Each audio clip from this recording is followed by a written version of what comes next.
And you could see there was they either mentioned red or reddish or brownish spots all over. I mean, all over.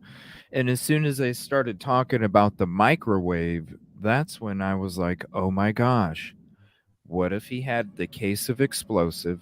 You know when you eat tacos, you get the taco sauce. Do you know how it like runs down right here when you're Yeah, eating tacos? You know yeah. what I'm saying? You're eating tacos. Love me some You tacos. could you could have had explosive. You're running all over the fucking place, hitting light switches. I know. You got the taco sauce on your hand. It leaves little brown spots all over the place. Especially, I mean, you go through that search and you see like the the reddish and the brown spots and everywhere, and it's like, I mean, I understand. Trust me, I understand because they need to. No, for real, I'm being serious. They need to collect Yes. every single thing that they can collect because it's always damn them Taco Bell cravings because because because it's no, not experience, Deborah. Shit. No, when I'm reading it, I'm just like, damn, little brown spots or brown spots everywhere. Like, what the hell's going on? Look, you're on But to they something have to. at Taco They Bell. have to. Yeah, taco. Oh yeah, Taco Bell. You eat Yeah. that too many days in a row, it does do things to you. That's for sure. You got to be Uh, careful. I had a friend who worked about an hour away, and she worked long shifts, and she would call me on her long drive home, and she'd just be talking, because I don't know, I guess she didn't want to listen to anything. So every time I would hear her stop at Taco Bell, because she had already told me this story, she'd order a burrito. I'd say, "You're constipated again, aren't you?"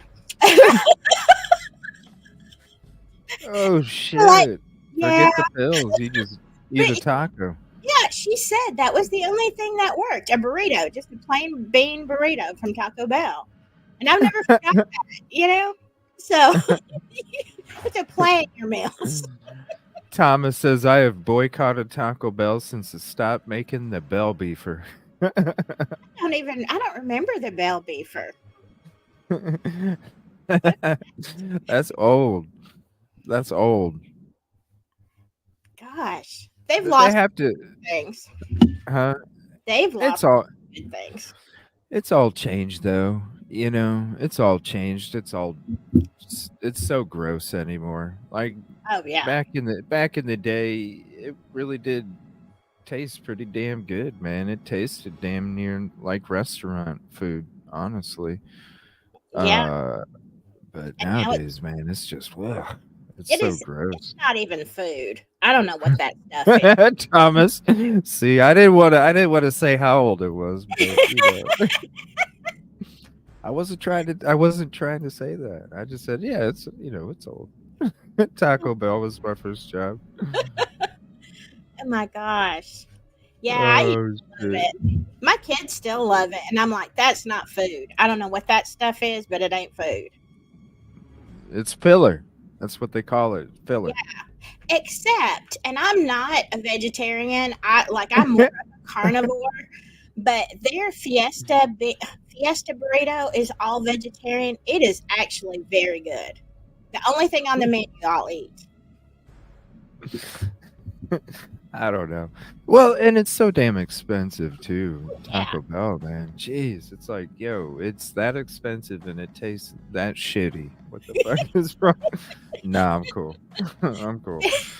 But I'll it's go good for somewhere your else. digestive system if you've got if you've got a little bit of you know a non-movement problem. You just go right into Taco Bell, go right into the bathroom. There you go, Deborah. Thank you. All right. All right. Sorry, I just hijacked that whole thing.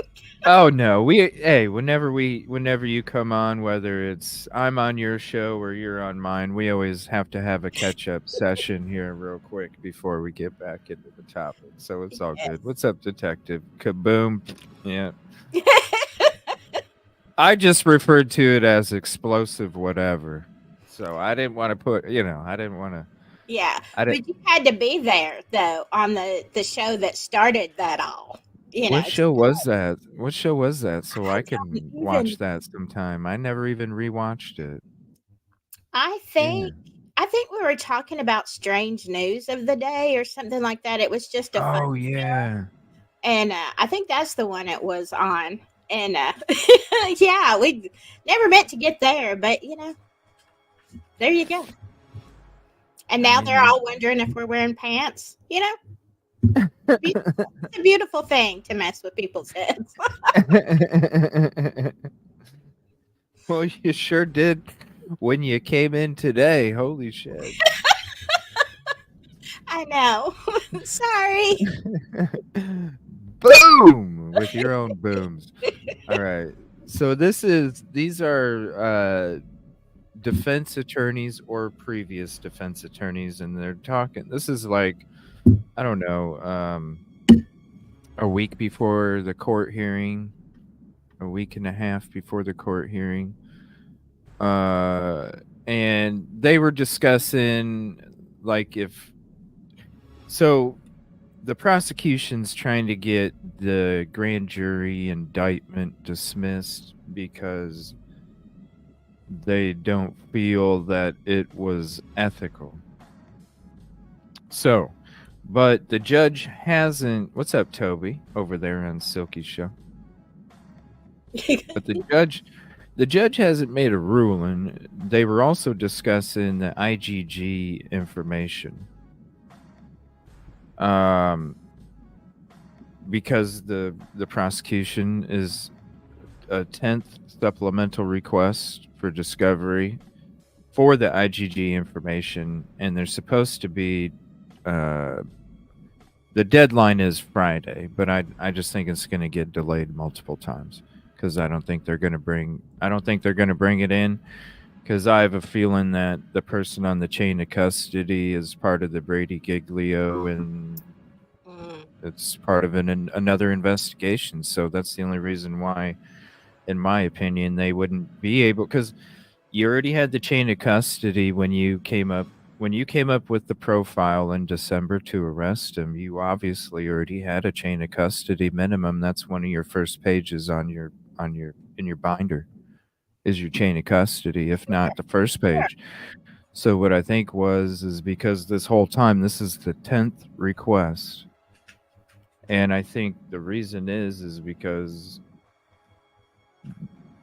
in my opinion, the person that is on the chain of custody, aka probably the person that is the first name on the chain of custody or the second name that had physical touch Sure. on it, Yeah.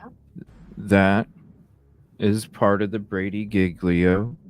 And I think uh, that's why they haven't been able to get that information. And I continue to say, I know there's people that say that there's going to be this huge document drop about all this stuff. I hope there is. But honestly, everything that I've been seeing this whole time in all these court hearings is the prosecution continue to say the same thing, and they're going to continue to say the same thing. And I've never seen any urgency for them to change what they're saying other than continue to say the same thing. And that is, we don't have it. So how can we give you something that we don't have? I just think they're going to continue to do it until the court has to move on. How do they not have it? I mean, They haven't. Okay. I don't know, number one, because first it started off with a lab with the Idaho State Police. After the Idaho State Police, what's up, Cherry Cherry? After the Idaho State Police couldn't get a profile, then it got sent to Orthram, which is a cold case laboratory that specializes in, cases like exoneration projects and such. hmm So then, in the middle of them doing their work, okay, in the middle of them doing their work, they were stopped and the FBI took over. Now, when they were stopped and the FBI took over, Orthram sent paperwork to ISP and sent paperwork to the FBI and sent everything that they had to the FBI. And I think that the FBI just took what they had and put it in a database that has more available hits or whatever you want to call it. I'm not scientific with it. But the ISP was also given paperwork too. So 2 months ago, when Bill Thompson's in the courtroom, and this is a couple supplemental requests prior, and Bill Thompson's in the courtroom, and they're asking for that information, and he says, "I cannot provide something that we simply don't have. It doesn't exist. I can't get, somebody else, da da da da da." And they had referenced a prior case that the prosecution team was asked to give up information regarding DNA that helped lead them to a suspect, and they didn't have to. And so they were even using that argument, but they twisted it in a way to make it seem like, but when you got into that previous case, you saw at the end of it all, the judge said that the defense should be allowed to have this information. So they did wordplay on it. So 2 months ago, he said, "I will reach out to the private laboratory," quote, Orthram. "I will reach out to the private laboratory and I'll try to get more information." Then the dude shows up in the last court hearing, and this is a couple requests later, and they're coming in the courtroom again. And then the dude answers again at the end of the last court hearing and says, "I will reach out to those to see what else I can get. I'll let them know how urgent time is and da da da da da."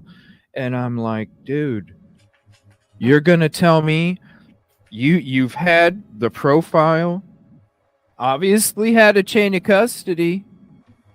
You had the profile since December. And if you can't get the chain of custody now, what the fuck makes you think you're going to get it on Friday? Exactly. So then that's when I'm like, yo, it's something else. And then that's when I'm like, the only thing that makes sense is that there's somebody's name on the fucking chain of custody that is involved in another investigation, and the only investigation that can affect this chain of custody is if the investigation is on somebody that's on the fucking paper. That's it. Yeah. So then you go to the beginning of the year when the prosecution comes out and says, "Oh, hold on. Hey, guess what, everybody? We there's a Brady Giglio. We have to let everybody know." So then you start to go, huh? So if you can't get a chain of custody, even now, and you have Bill Thompson telling you 2 months ago, "We're going to reach out to the private lab," and 2 months ago, and then the last hearing you come in, like you never even said that shit in the last court hearing. If it don't take but 5 minutes to fucking get that chain of custody over, especially if you're involved in a trial that's as high profile as this, and to tell me that the people that are working at these companies aren't paying attention to this trial is ridiculous too. So to sit there and say that the companies don't know the time and urgency of this is ridiculous. Yeah. So what do you think is what do you think is going on, CJ? I mean, is it just being inept? I think they needed the DNA hit on the PCA in order for all this shit to take place. And if they didn't have it, I don't know. I don't know if you know the PCA that good, Silky. I know you do Delphi and all that a little more. Um, Anybody that knows the PCA, Hmm. I've read it, but it's been a long, long time. if they didn't have that DNA in the PCA, how in the fuck are you even arresting him or throwing a DP at him? Well, I mean, hey, look at it happened in Delphi. They didn't have any DNA. They didn't have. But they're claiming that this is his DNA. And what I'm saying is when you can literally spit in a tube and put Joe Dirt, you can literally spit in a tube and put BK's dad, you can literally spit in a tube and put BK and say you have a Yeah. fucking match. And if you can't show me the work that it took to see if it was some shit that, because I thought this whole time, up until recently, I thought this whole time you had to provide. I'm not interested Yeah. in doing it. I'm not interested in doing it. But I thought this whole time you had to provide some kind of verification of who you are, like Me too. something, right? Yeah, me too. And when I found out you could literally put whatever name you want on that name card, when you it's like, whoa, this changes the game completely. Yeah. If you're trying to hide that shit, why? It listen, that's the most out of the shitty surveillance, out of the cell phone pings, out of whatever else. What is the most damning evidence out of any of it? It's called DNA. Oh, And absolutely. you're going to tell me that the least amount of homework that you did was with the most damning part of the fucking case? Exactly. You're No, it says you're making shit. That's what it says. You're making shit. As far as we know, you could have spit in a tube and Joe Dirt could be on 23andMe right now. Yeah. Mullet and all. That's that's scary. It's terrifying that anybody. Yeah, I thought you had to at least produce. We talked about this before. I thought you had to at least produce your, driver's license, your ID of some kind, to prove this is, you going in. But literally, there could be, Silky, the name, floating around out there, and it's not my DNA. Because I'm gonna tell you, nobody getting my DNA. No, I ain't doing it. But No. yeah, that's horrific. Uh, I mean, I understand. I understand what a position it put the university in, especially at the time of year and the potential money loss and all that kind of stuff. And the They whole, run. I'm you know, sorry. they were just Yeah, that's hot. a whole nother fucking potato, man. Like Oh that yeah, right there. Like I was digging into that shit. The University of Phoenix online deal with the Idaho thing. It's yes, when I went there and I saw like how the community isn't flourishing like it should, and you can tell it's because of the university sucking money out of them. oh and then wow, they're and then they're getting donations. Let's be honest, Silky. If somebody, and I'm just talking a certain part of the community, right? right, When you see multiple homes, and this is how I'm gonna tell you it's the fucking university, people. When I'm driving around and I'm seeing homes that I used to roof. When I'm driving around and I see homes that obviously have needed a replacement roof for more than 10 years, that's not the homeowner. That's the fucking city. yeah, Because ain't nobody in fuck not gonna have a fucking roof if that's like the number one thing you take care of a home is the damn roof.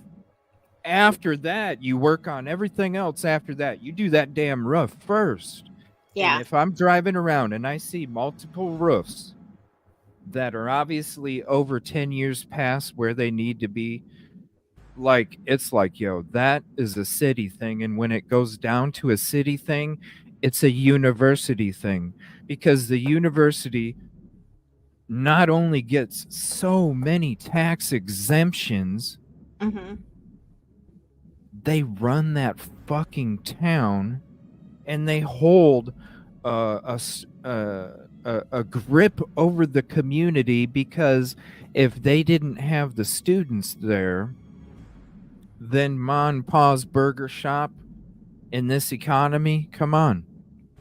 You know, all of these different little bars, do you think they're going to survive No. if you know what I'm saying? So they Yeah. have all of this Varsity towns power. like that. Yeah. They have all this, they have so much power, where Mm-hmm. when I started going into the University of Phoenix deal, and you saw somebody that was involved with the process of the voting of this deal, you have all these other colleges getting to the point where the deal's about to take place for nearly $1 billion, and they back the fuck out right at the end, because they see how much of a scam the University of Phoenix online is when they get to finally see the books. Because any business deal, when you get to the finalities of the business deal, you get to see all the books, the good and the bad, right? Yeah. So that's when these universities are going, whoa, fuck this. And the people that are voting on it are going, no, we're not voting on that, because they know the kind of scam it is. So when they're trying to sell this thing for nearly $1 billion to multiple colleges, and then the University of Idaho comes along and says, we'll give you $550 million, they do a non-disclosure agreement, and Wow. they don't even tell the people that have to fucking vote until 2 days before they have to vote, and they only get to meet for 90 minutes before it has to be voted on. And the Wow. community has to sit there and trust. Well, they say that the community's not paying for it, and the lady goes, "Well, how is, can you explain to us how?" Well, there's a lot of questions, and we don't know a lot of stuff, but they're talking about, the university says it could potentially bring in $170 million.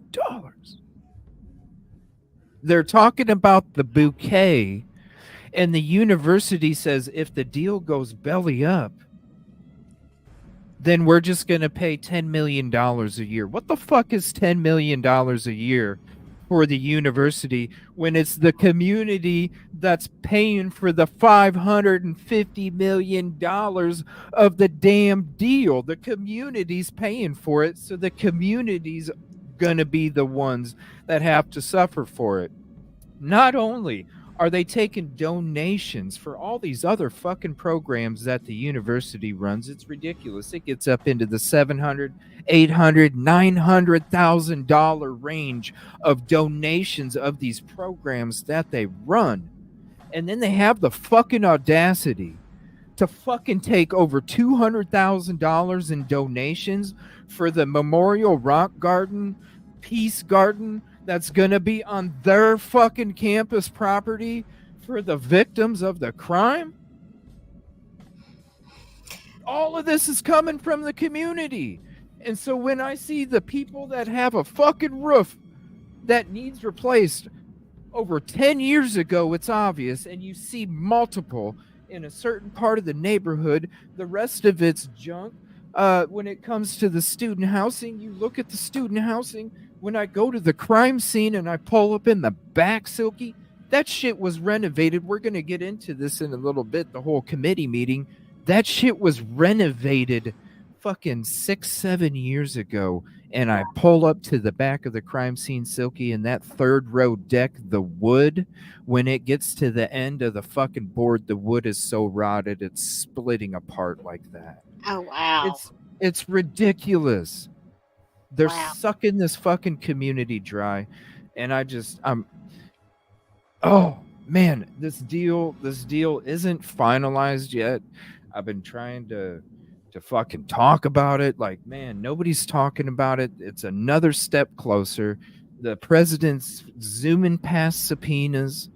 being brought up. You got state and local officials that know it's a shady ass deal, and they're trying everything they can do to stop it. And it's just the university has so much fucking power, and to tell me that they don't have influence of what the PD did, uh, I'm gonna say you're out of your mind as well, because I Oh, think they're the reason. I think the university's influence is the reason why that the LE initially first came out and said that the community didn't have to worry, because they didn't want to have to keep their students in shelter in place no more. And the last thing they needed to do was piss off their students, just like the last thing they needed to do was have their students come back and not have somebody arrested. They don't give a fuck if there's a conviction. They right. just want somebody damn charged, because then they can say, I'm sorry, everybody, we did our job. They already did it in other cases. Yeah. They've already done that in other cases. Well, that's the thing. When and I've always taught my kids, if you want to know the truth about anything, I mean, anything, it doesn't matter what the subject is, whether it's crime, whether it's religion, whether it's, whatever. If you want to know the truth, then follow the money. Follow the money trail, because that 99.9% of the time, that is going to show you the motivation of anybody in any situation. And so when you have a very, a small, I watched you when you were out on location. It's a small area. It's Like, crunch. when you have a university with that much power, yeah, they're going to tell law enforcement what to do. They're going to tell everybody what to do, because they are the power people. They're the ones with the money. And if that university was Yeah, there, if they, that town would dry up if oh, the for university sure. was gone. I mean, they had a couple new businesses there. One I really wanted to go to and I didn't get a chance to. It was like this old, those old diners that would be like made out of a trailer, Oh and yeah. they were like curved and, chrome. Uh-huh. It was one of those. I don't even know what it was called. But it was so cool looking. But there is some there's empty windows, closed up. When you're talking about mixing that with this economy, if you're not putting the money back into the community obviously you're pulling at their heartstrings, because they live in the community. They feel the pain of what took place, and so they're going to feel the need to give something.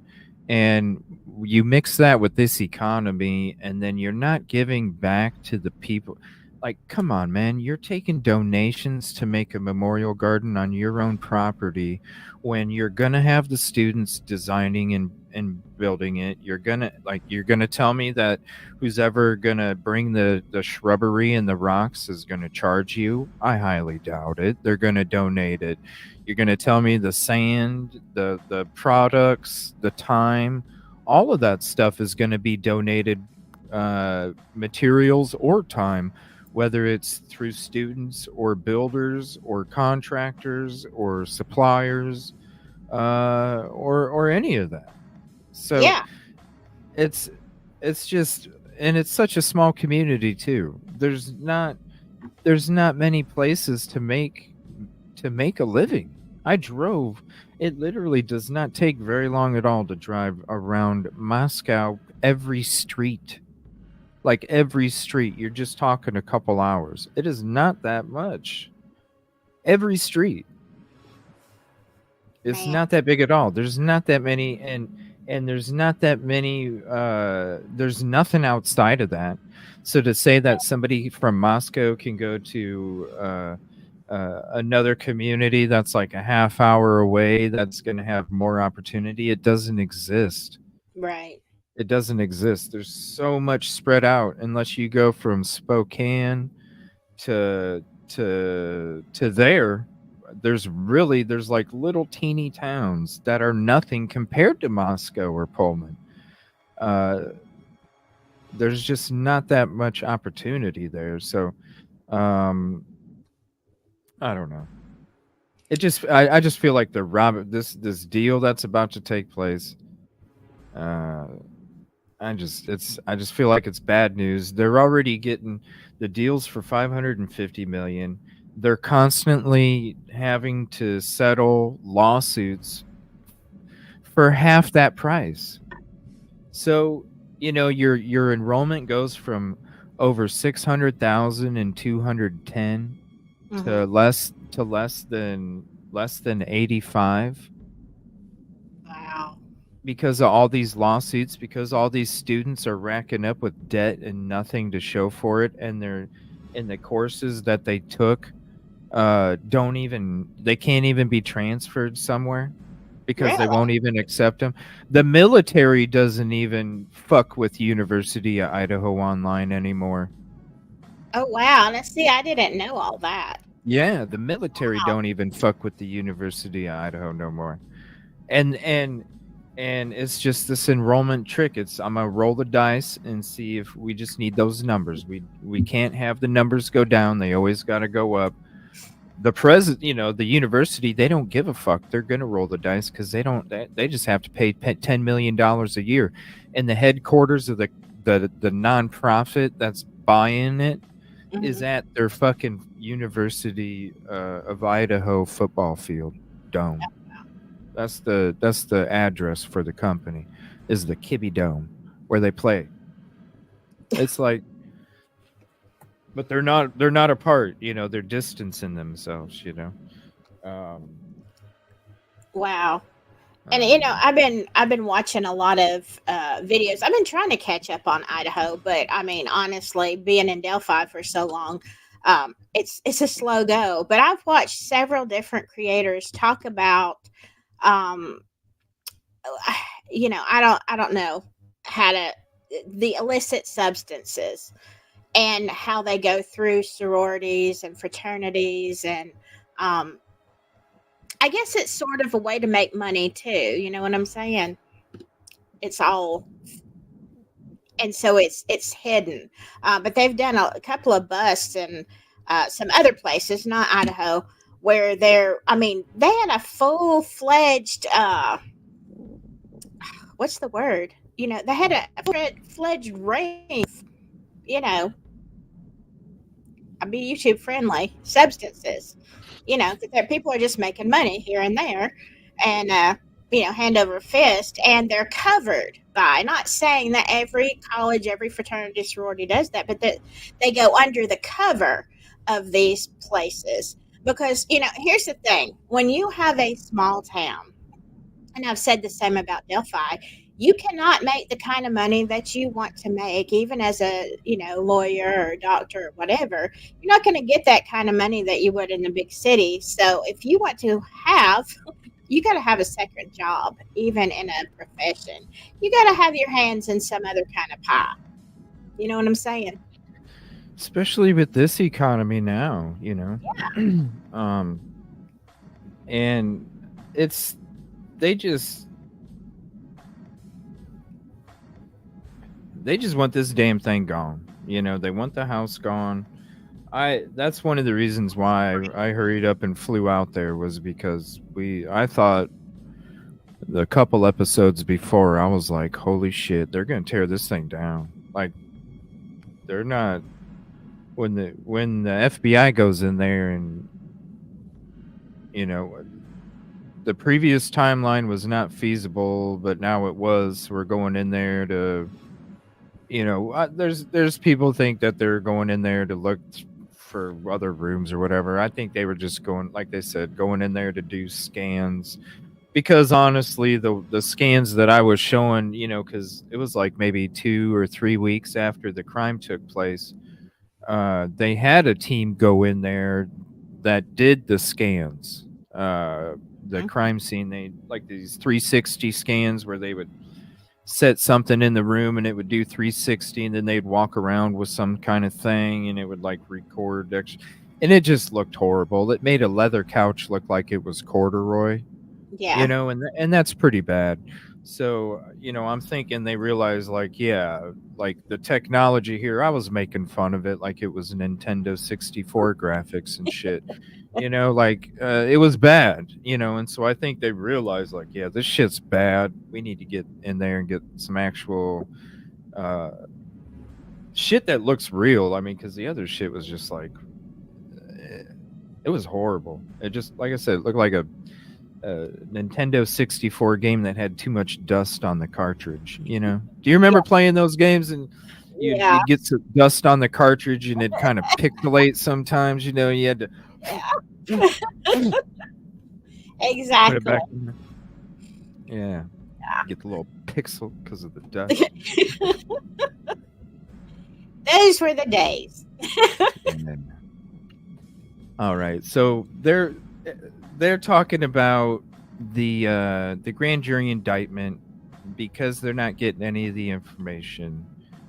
Because the grand jury wanted uh, in the transcripts of the secret grand jury, in the transcripts, there was that somebody on the grand jury wanted more evidence. Okay, they were asking for more evidence, and so the only thing I was thinking, because you only need probable cause to indict, that's why they say ham sandwich. You only need probable cause. With when you look at the PCA, I think the secret grand jury, all they did was walk in there and say, "Look, this is the PCA. This is all we needed to arrest. This is all we need to indict. Nothing more, nothing less." And then that's when I think somebody said, "Well, can we at least see the car?" Because if you're looking at DNA, you're looking at cell phone, you're talking about a shit ton of reports, even any of that. You're looking at a shit ton of reports when it comes to more evidence. If you want to see more evidence, because you can't just look at a paper and go, "Oh, okay, it says 99%." All right, that no, you're going to look at the if you want more evidence, right? Yeah, sure. That's why I think they wanted a real picture of the car, because there was no picture of the car in the PCA. It just had a map of a couple routes.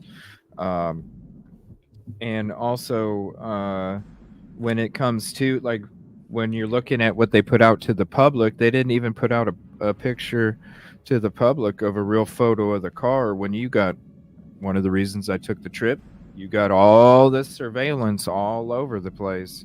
And we've even shown everybody the current cameras. Thank you, Caddy.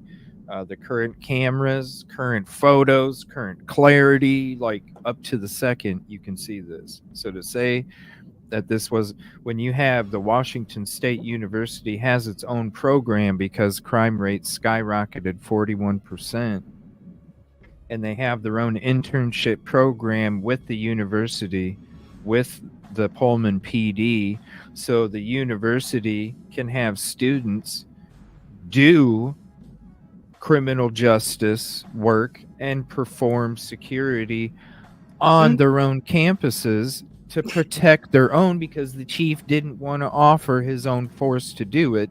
Said he would agree with it, but he didn't want to offer his own force. It was a beautiful collaboration. Have some students come in and do, you know what I mean? It's Yeah, internship.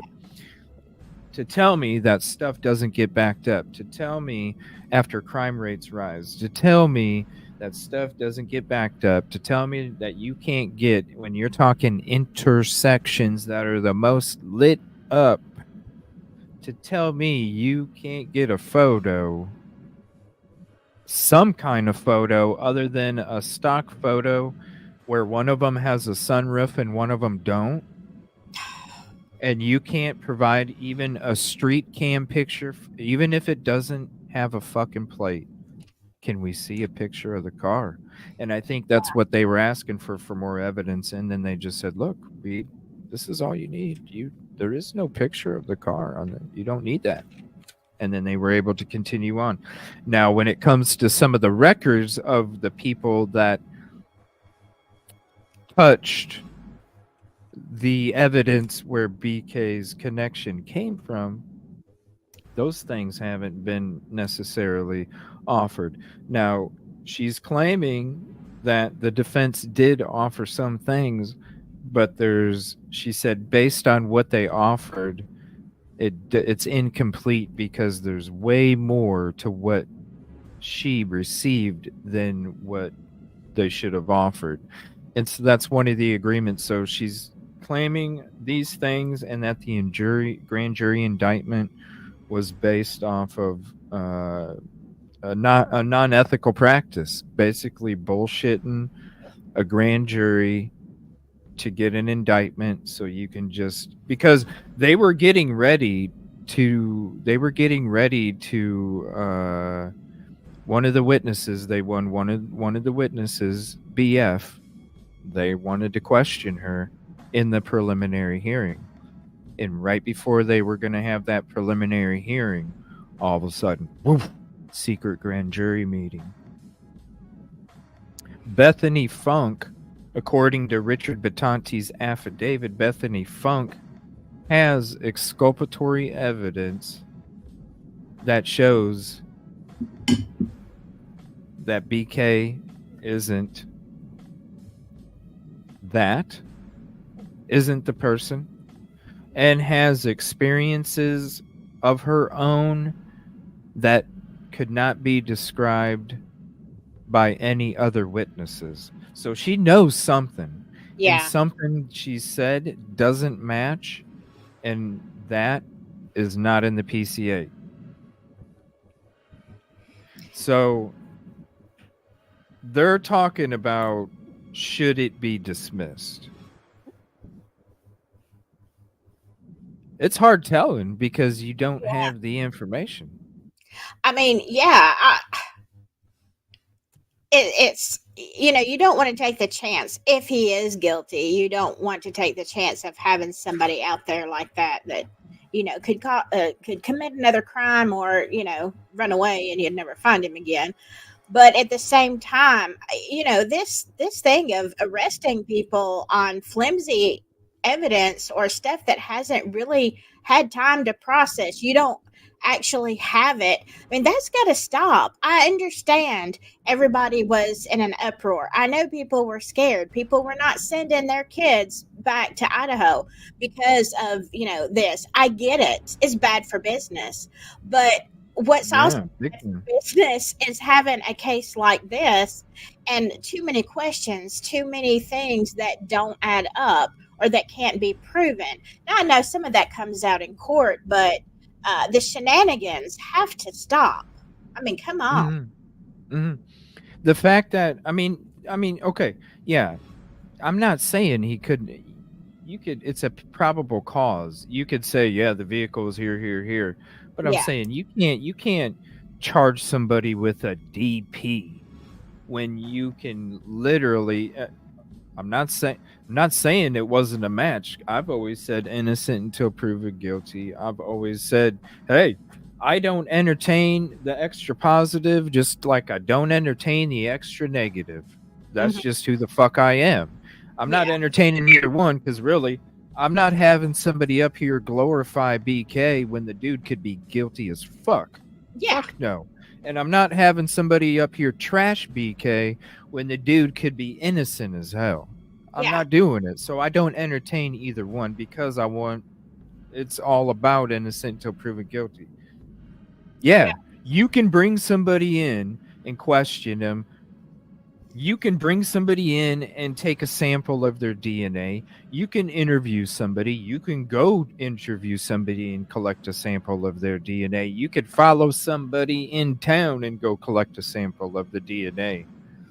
But you go to the father's trash and you can literally upload that as BK's father. You Yeah. could do it. You could upload it as Elvis Presley. Hmm. And all of a sudden, Moscow PD, yeah, we'd like to announce an arrest. Elvis Presley is the one that committed this crime, everybody. If you see Elvis, please let us know. We have a bulletin out already. You know what I mean? Like, Yeah. come Yeah. on. That's dangerous. So Yes. if somebody could spit in a tube and put Silky Hmm. and say Silky was that's matched up to Silky, that is dangerous, especially Yes. when you're not providing how in the hell you got it. That Right. means I have to trust your word on DNA that is supposed to determine this person's guilt or innocence and life. This is somebody's life. You threw a Right. DP at it. Yeah, because I mean, if you had, and I know I talk a lot of crap on my channel, and because of this certain case, I talk a lot of crap about law enforcement. But I am not a law enforcement hater at all. I work with law enforcement. I love them. I do. I think they do a Oh, great for sure. but are there bad ones? Absolutely. And here's the problem: when you have a situation that can be done like that, what is to stop a corrupt LE or investigator or just somebody who wants to frame you? Somebody from who is to stop them from putting you in the system, like spitting in a tube, like you said, calling Right. anything. You can't trust Emotional. that. You know, Yeah, you if you can't. can't verify now, if they can verify 100% that BK, that's his DNA, that's his father's DNA, the whole 9 yards, and that's his, which I have a big problem with touch DNA, but you have a stronger case. And here's the thing: if you know you've got the right person, then what are you afraid of? Right. And why wouldn't you have it? Right. That's the most damning. Like, you can fuck everything else. You can literally walk in with the homework of the DNA. You can literally walk in there with just the DNA, and all of a sudden, boom, dude's guilty. Yeah. And that's the homework you. I'm sorry, Your Honor. How can we simply provide something we don't have? What? When we have all these experts on this show, we've done the DNA riddle episodes. We've listened to so many experts, and they're the ones that are proficient in this study. They don't even you cannot get an accreditation. You cannot get a degree for it. The ones that are like the godmothers of it tell you it's an art. It's not even a science. Because you're literally just bloop, bloop, bloop, bloop. Yeah. I mean, like, look, and when you're talking about, it's one thing if you're, It's used trying. to exonerate, not convict. Exoneration projects. That's what it's used for. Mark Carver case is a perfect example. Mark Carver was out there fishing. Some lady was unalived. He was like way down there, him and his cousin.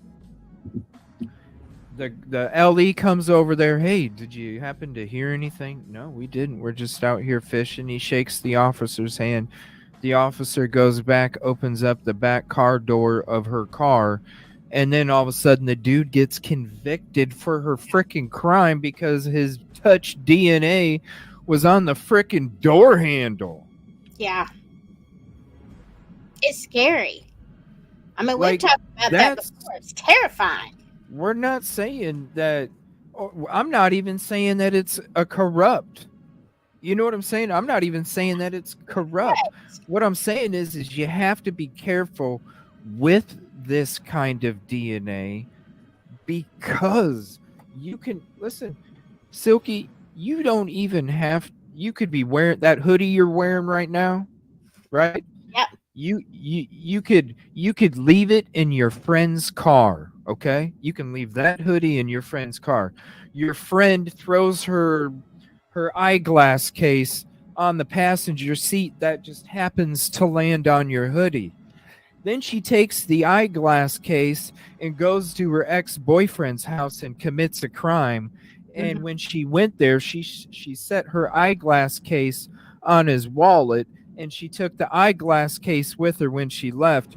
Your touch DNA is on his fucking wallet. Right. Is that not dangerous? Yes. It's horrifyingly dangerous. And I to mean, say that you they know, committed the crime? I'm and then sorry. you add to it, the pressure that law enforcement must have been under from the university and from the community saying, hey, we got to catch this person, because I'm just telling you, as a parent, if I were living in Moscow and they said, well, there's nothing to worry about, well, that's horse feathers to start with. Of course there's something to worry about. He's not in custody. Don't tell me BS. So, you've got people, that are afraid to send their kids back to school. You've got the whole community that doesn't know what's going on. They're terrified with who's going to be next, and you've got all this pressure on law enforcement. You gotta pull a rabbit out of your hat. You see what The, I'm saying? the president was hired. The president was hot. He took a pay cut. Okay, so you know it isn't about money, right? Yeah. The president, he took a pay cut. But he was hired because the university liked his business decisions. They liked his sales pitch. Hmm. That's why he was hired. The university president is not, he's not employed. Really, he should be because it's about ethics, but it's a business. He's not there to give hugs. He's there to make the university money. Right. And it's all about business decisions. Yes, I'm saying the university runs a lot of shit, but you don't think Mr. Green has to go into his boardroom of his own and listen to the people up there saying, Mr. Green, we don't care if there was this crime that took place, Mr. Green. What we do care about, Mr. Green, is that positive every quarter, Mr. Green. Yeah. So do whatever you need to do, Mr. Green, because when it rolls downhill, it rolls downhill, sir. And Right. he gets the point, and it's about business decisions. So when it comes to when you're in a boardroom of your own, right? And you're talking with your team and you're like, "All right, team, what's going to be the projection for the next semester?" Well, there's two ways, sir. There's two ways. One, if we have somebody apprehended. Two, if we don't. One, if we have somebody apprehended, this is what we could do. We could offer online schooling like we did with COVID. Also, we could offer other classes that were previously not online available during COVID. We'll go ahead and make sure those are available just to make sure we can keep our numbers up as much as possible. Then, if we do have somebody apprehended, then we can promote the security and the safety and the students, hopefully the ones that are still online and all this other, then they'll eventually come back because they'll know it's safe. They'll talk to their friends that couldn't even leave because they couldn't even afford it, because they were in a situation where they couldn't even leave the area. They're Yeah. going to tell you everything's different, everything's safe, people are going to come back, and then the notoriety, yada, yada, yada. And that's just like why Chief Fry came out and said the community has nothing to worry about. No, it's because of the influence. Yeah. Just like Mr. Fry, who pays for your funding, Mr. Fry? The university pays for your funding, Mr. Fry. So please, when it comes to the university funding, if we have less enrollment, that means less funding, right, Mr. Fry? Yeah, you get what I'm saying, don't you? Hmm. Yeah. Follow the Because money. because if they didn't have a suspect when them students came back, that enrollment would have went. Yeah. I wouldn't have sent my kid back. No way. No way. And I mean, I get that. And I prior to, well, in the last 5 years anyway, I've done a lot of marketing jobs as a nurse before I went to the jail. And so, I understand because I worked marketing through COVID, which was a horrendous time to be a marketer, but because you couldn't reach anybody. But so Right. I understand, I understand the logistics of you got to have your money, you got to have the same income, you've got to make the sales, so to speak, and you've got to be creative in a way to do it in the face of some kind of adversity. So I understand the thinking of, yeah, how do we put out the fires? How do we, yeah. But the thing of it is, and I know it's millions upon millions of dollars as compared to one student. You have to sacrifice one student. Now, I don't know that BK is innocent at all. I mean, but the evidence that the touch DNA and a lot of the stuff that they did so quickly. And I'm not sure that anybody's trying to be corrupt, but when you go It that could be a simple mistake. I'm not yeah, saying that's what I brought up Mark Carver for. I'm not saying that guy was corrupt. He could not. You should have wore gloves, bro. But at the same time, how's he? It's touch DNA. How yeah, do I even know whose touch DNA is on my fucking hand right now? exactly, Based off of whatever the fuck I'm touching, you know? Sorry, I just wanted exactly. to say that. No, you're right. It's true. It's horrific to think that. I mean, you kind of remember that old TV show called Monk. Remember that? Yeah, yeah, yeah, yeah, It yeah. makes you want to, like, go around like Monk now because wipe your hands after you touch anybody, after you touch anything. Don't touch anything. There that wasn't even a thing when that show was out, but now it makes me think, should we all be a Mr. Monk when it comes to that? If you're gonna get accused based Right. on something like this, and like I said, I think it's just my opinion, but when you're working that quickly, you've got so much pressure to produce a suspect, somebody to put under arrest, somebody to blame, so that you can keep your business going and keep public safety. I think that mistakes can be made, and I don't think they thought it through enough, or had enough time, let enough time pass to really have strong. Well, when Ann Taylor's wanting the training records of the first three officers, Mm-hmm. that were they even like, did they even know how to process a crime scene? I don't think so, because when Fry first stated, when he said the community has nothing to worry about, he also said that they feel it's an unalive self-unalive situation. Like, who in the hell goes around and sharp edge and then sharp edge Yeah.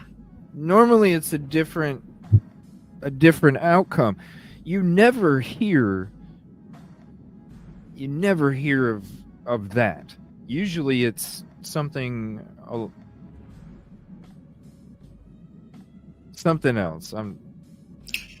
You know, I- So that to me was like, yeah, the amount of people that were, hell, there were students there before LE first responders even showed up, and there's been this 8-hour delay, right? It's always oh, been this 8-hour delay, right? And the other day I'm like, we're reading some stuff about Sigma Chi, and when there's a deceased person, they need to figure out a plan of action. yeah. I saw So that that on your makes sense. short. Yeah, Yeah, that that was makes bomb. sense why they were there for a couple hours before. Yeah. I mean, How you do got to you work, not know?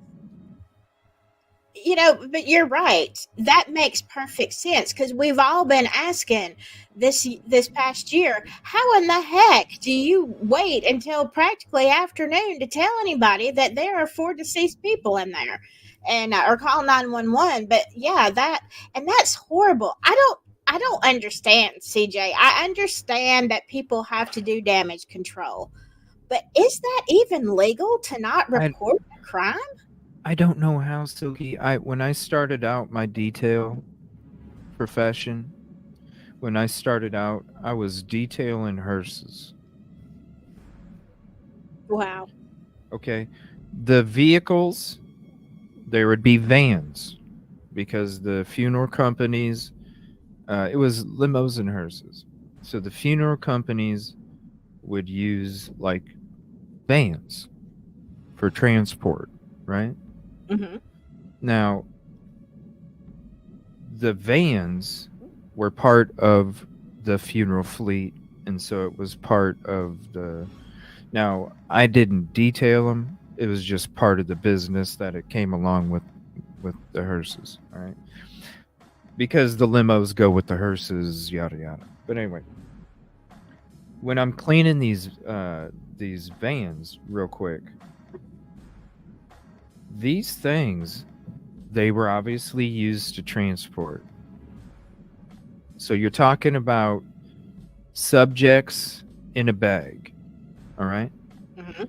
And when you're transporting, um, when you pass, your muscles relax, and just like a leaky roof, water likes to go through places and pass of least resistance.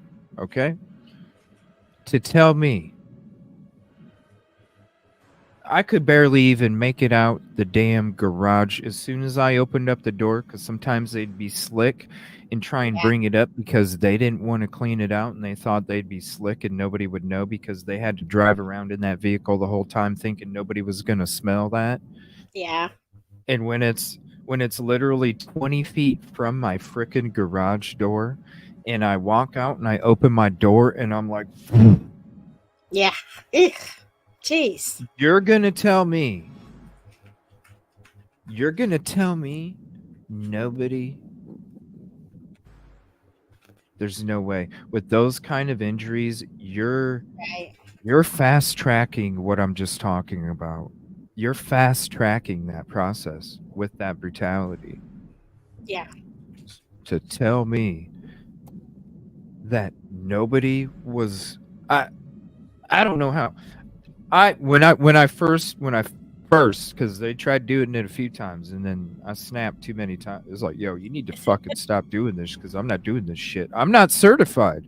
Those Yeah. are biohazardous chemicals, people. You are Yeah. not. You should not touch them.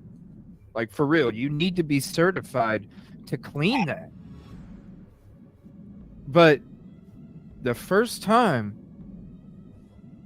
I walked up to the van and I'm just like, and I did this and I even shoved tissue up my nose because I was like, what the hell am I supposed to do with this thing? I got my guys in there complaining that my guys are in there complaining like, yo, bro, oh man, I'm getting sick. All this. I got to get this fucking van out of the way. Right. I had to shove all this shit up here, all this, and you couldn't even breathe it. To tell me that nobody, it just, the whole 8-hour thing just don't make no damn sense. It really don't. I mean, I can see it because it was cold. Oh, just I can. thinking about it. I know. Sorry. I know. Oh. Yeah, I get it. I get it. I mean, I can understand. I mean, once you open that door, it had to be bad. I can understand it was a Oh. cold time of the year. I guess it's cooler. At least it wasn't summer, but all those hours, yeah, you would think. I mean, there's a certain smell. I don't even know even when people pass away and they're not losing, the red stuff. Uh, there's a certain smell of death. There just is, Mm-hmm. and you have Yeah. all that going on there. Uh, I don't know. I don't know, but still come back to the pressure, the pressure that people had to feel. What did you have to? I'm like, I don't know. I don't know. Um, What? Oh, as soon as I moved it, because I didn't want none of the dudes to get sick, so I moved it real quick, and then I called up that funeral company. I'm like, "What the fuck is your guy doing? Like, what the fuck is your guy doing? Like, uh, I was like, yo, this, I know, like, no, this is not. I was like, we have to be certified. There ain't nobody certified. You know that. Why? They're the ones that are certified. Why are they dropping it off like this? They're supposed to have that cleaned up before they even bring it to the garage, you yeah. know? And then this one dude tried it another time, and then it's like, no, dude. And I even told him when he pulled it up again, I was like, yo, get back here. And he came back. I was like, you're not fucking doing this, bro. Like, it's not happening. And then it stopped after that. But it's, yeah, I don't know. Just to when you fast track that process that I'm talking about, because it is fast tracked with that brutality, you're talking about, all. If you look at if you watch a documentary on all the body and the chemicals that it produces and all the different chemicals that have a purpose for each part in each organ, and that, you know what I mean. I just don't see. It just doesn't make any sense to me. Um, I guess the biggest thing with me and the crime scene is, they know people were in and out of there throughout that time period before they called the police, and I I cannot think how you can really pin this on a certain person when there are people all in and out. Do you know what I'm saying? yeah, I mean, It they had so many people there. The LE didn't even know. They were asked multiple times in press conferences how many students were out front, and they weren't sure. Yeah, Like, how do you not know? I mean, I understand, where they found the touch DNA, but like we talked about, that's a big issue with me. But yeah, it could literally be. So what? It could literally be anybody that was in there. I mean, if you want to just look at. So my question is, did they take DNA from everybody? No, they didn't.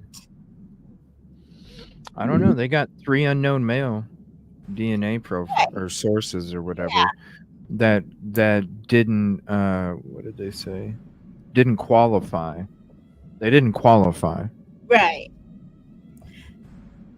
But 20 skin cells qualifies. Like, yeah, what'd you do? Find 3 for each? I mean, yeah. I mean, there's so many things. And then you disqualify. And I'm like, I'm not saying by themselves, but don't disqualify females either as being involved.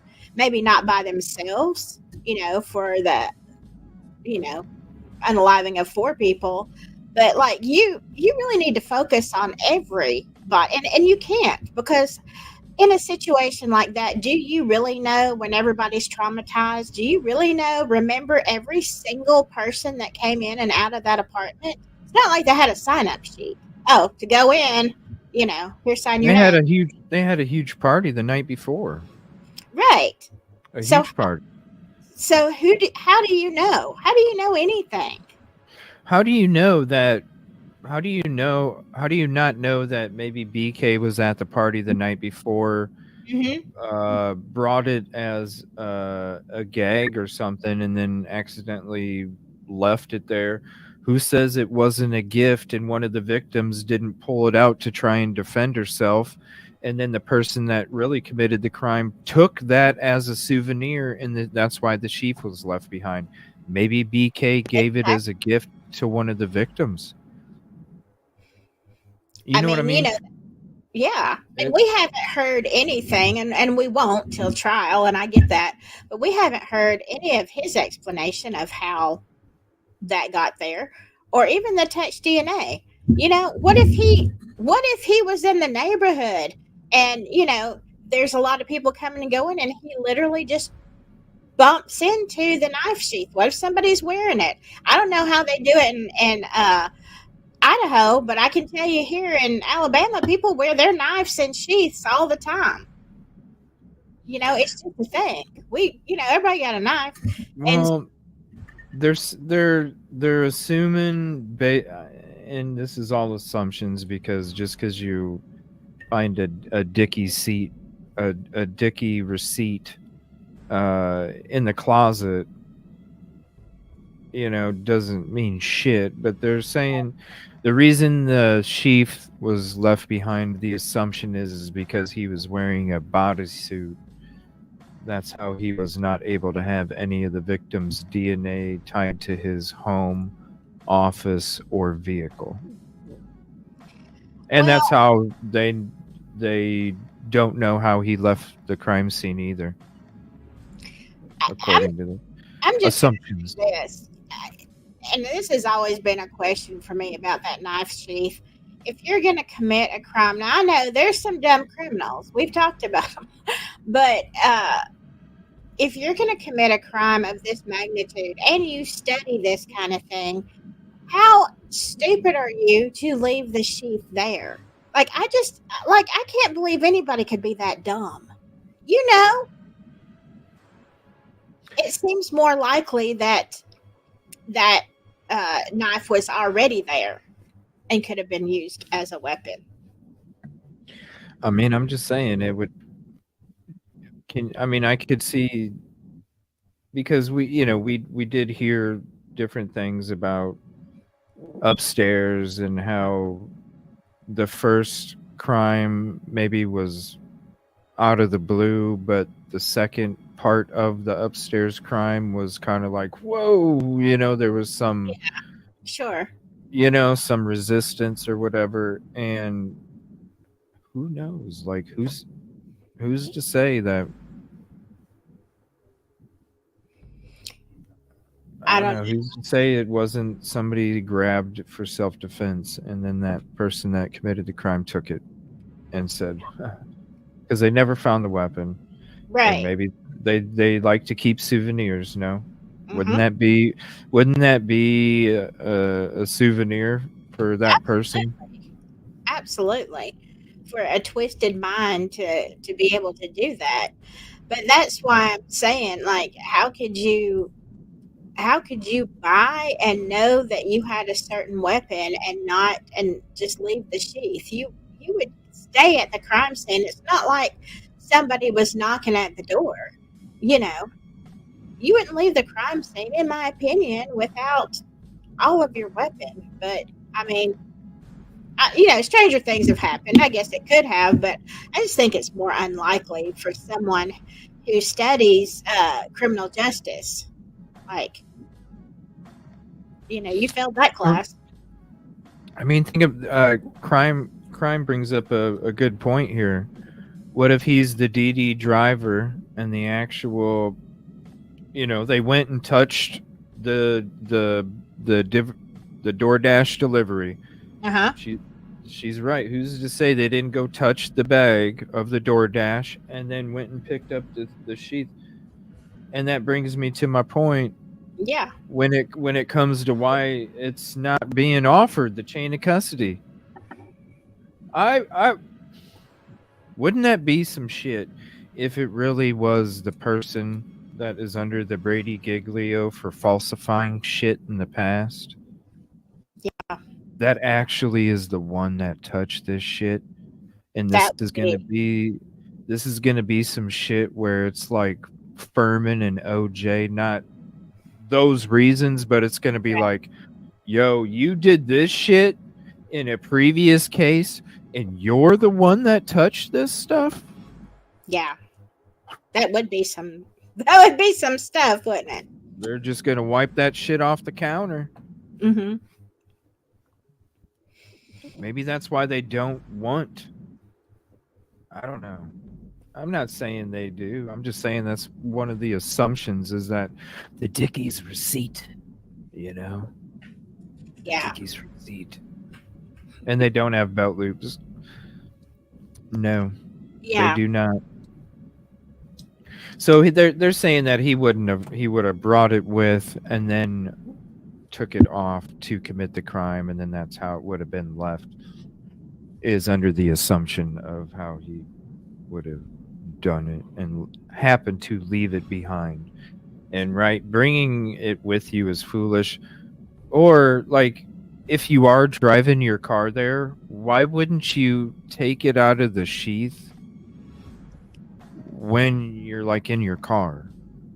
And then you go in, like, honestly, because you don't know, like, especially if you don't have pockets, you're going in there and there's 4 people in there.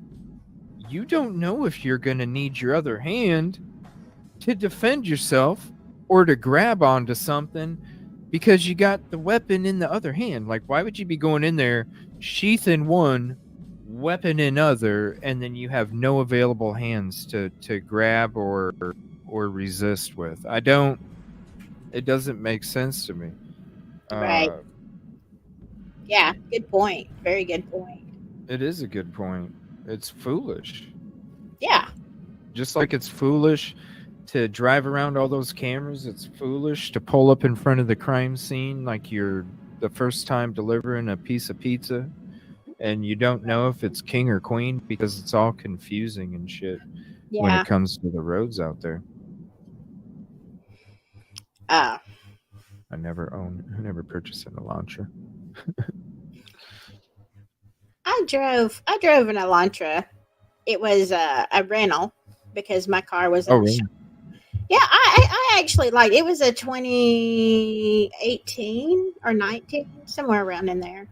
Um, yeah, I liked it. It was a good rental car. Was it white?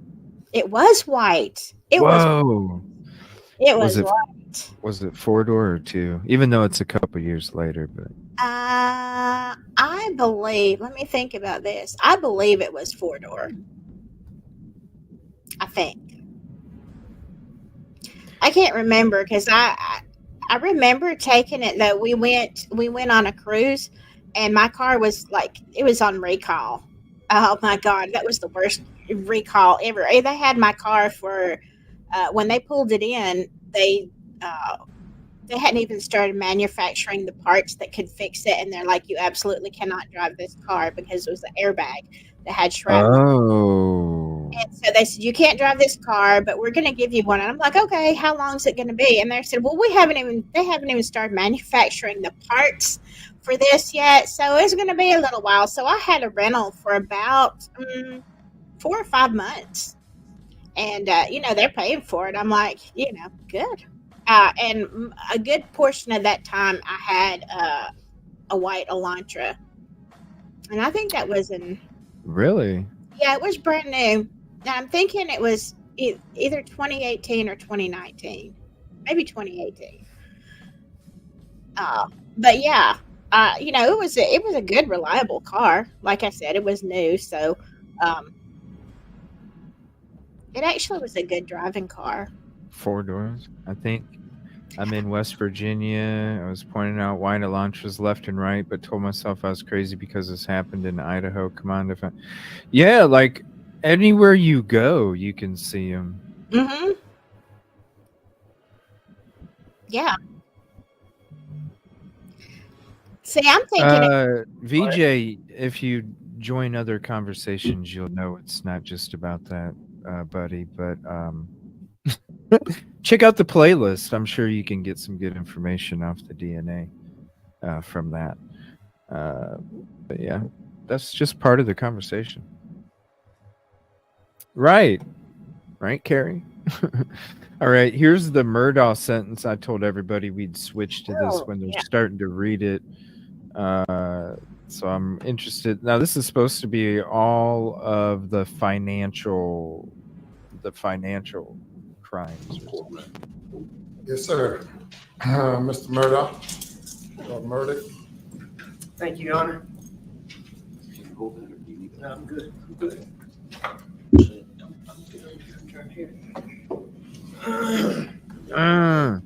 Oh my gosh, I forgot how that's so annoying.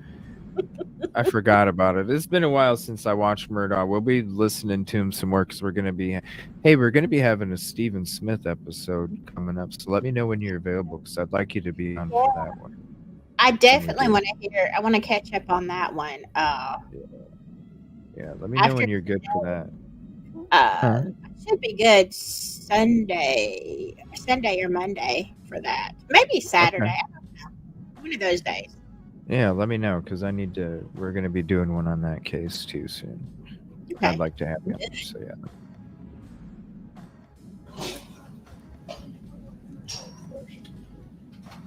But thank you, Your Honor, speak to the victims who spoke to me. You need a hand free or are you good? Having a hand free would be helpful, but I can handle it without it.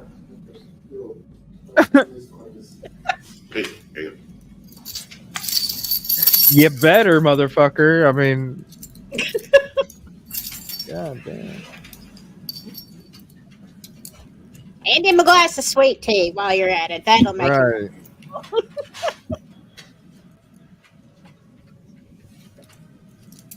Should be fine. That should be fine. Can I just like this? Just a free cuff? Can I take that off, sir? Pardon? Can I just take this free cuff off? Sure, sure, sure. Damn. Thank you, Your Honor. That's I think I'm. Oh, look at him. Thank you. Oh, Ed, the bless acting. your heart. The acting. I want each of you that spoke to know that I listened to you. Like a T-Rex. I heard you. Your pain and your hurt is palpable. I get it. It's reasonable. And I promise you that it resonates with me. I Oh, this understand. audio from Court TV. I hope that the time will come when you can look back and know that despite the things that I did, that I care about each one of you. Because I did. I did terrible things. Each of you placed your trust in me. I was very proud of that, They're like, yeah, right. and I'm still today honored by that fact. I know they're not I impressed. deceived each Uh-uh. of you. Terrible. I did terrible things. Things I'm thinking about right now.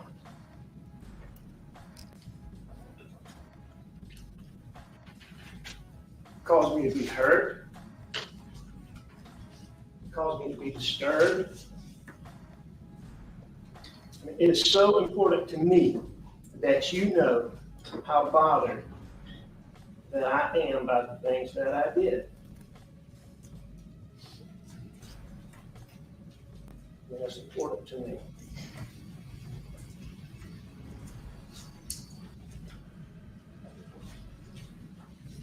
After hours, days, weeks, months of self-reflection, I know now that I took more and more and more pills because I was hiding, or attempting to hide Oh, this audio is from the so reality of the bad. things Court that I was doing TV. to all of you. It must be the echo. It's Court TV, man. Oh, I do care about each of you. he try and drown it out a I little bit. have special recollections of my interactions with each one of you outside of the terrible things that I did.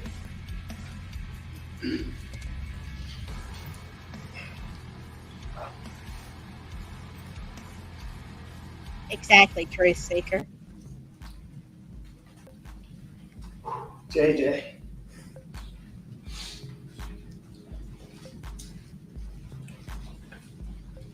I felt as close to you as anybody. I still do. As anybody I can think of. We grew up together.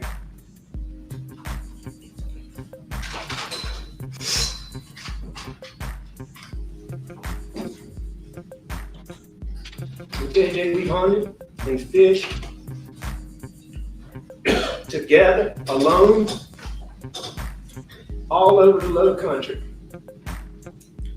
I mean, I think we've talked to each other about everything that's important to both of us. And then I hate things that I did.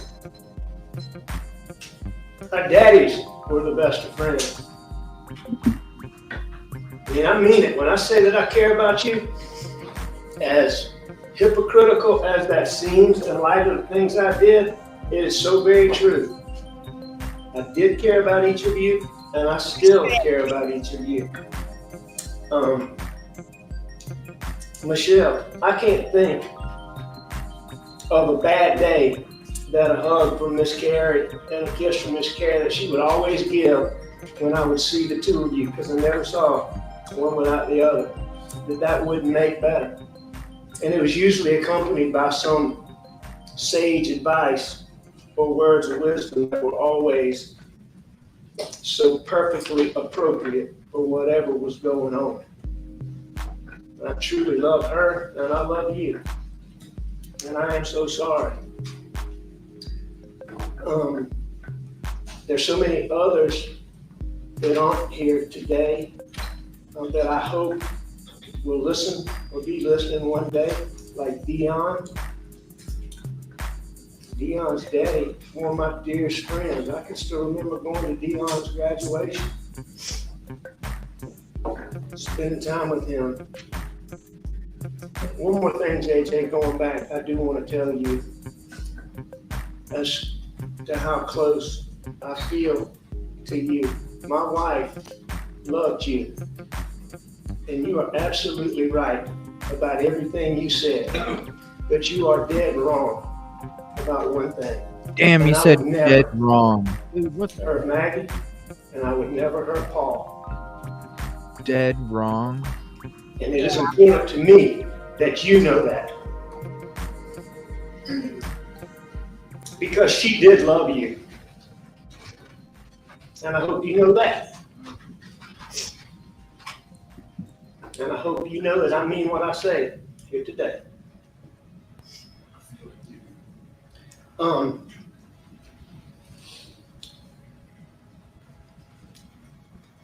Jamie, Richard, man, Damien's uncle and daddy were as close to me and my daddy as people can be.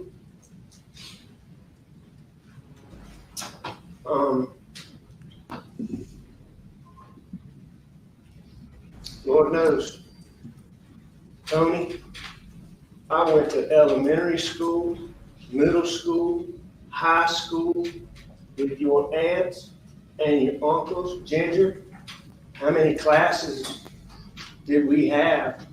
I mean, I've grown up with you guys. I mean, Tony, you and Brian and Gloria are like a part of my family. And I mean that as hypocritical as that sounds, and me saying it, as hypocritical as it sounds, is the absolute truth. That does bring me to a point, and I will say that I say to Mr.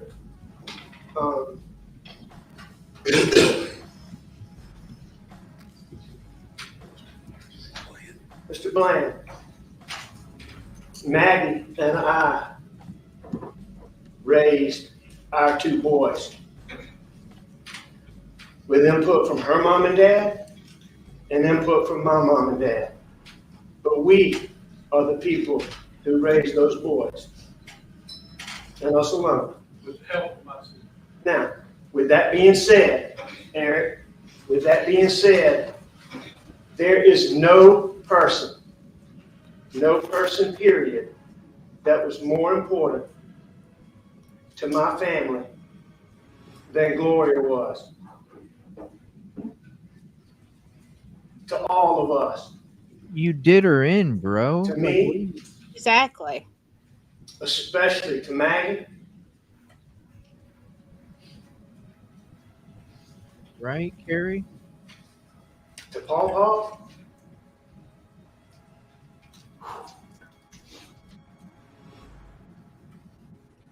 At least he's not.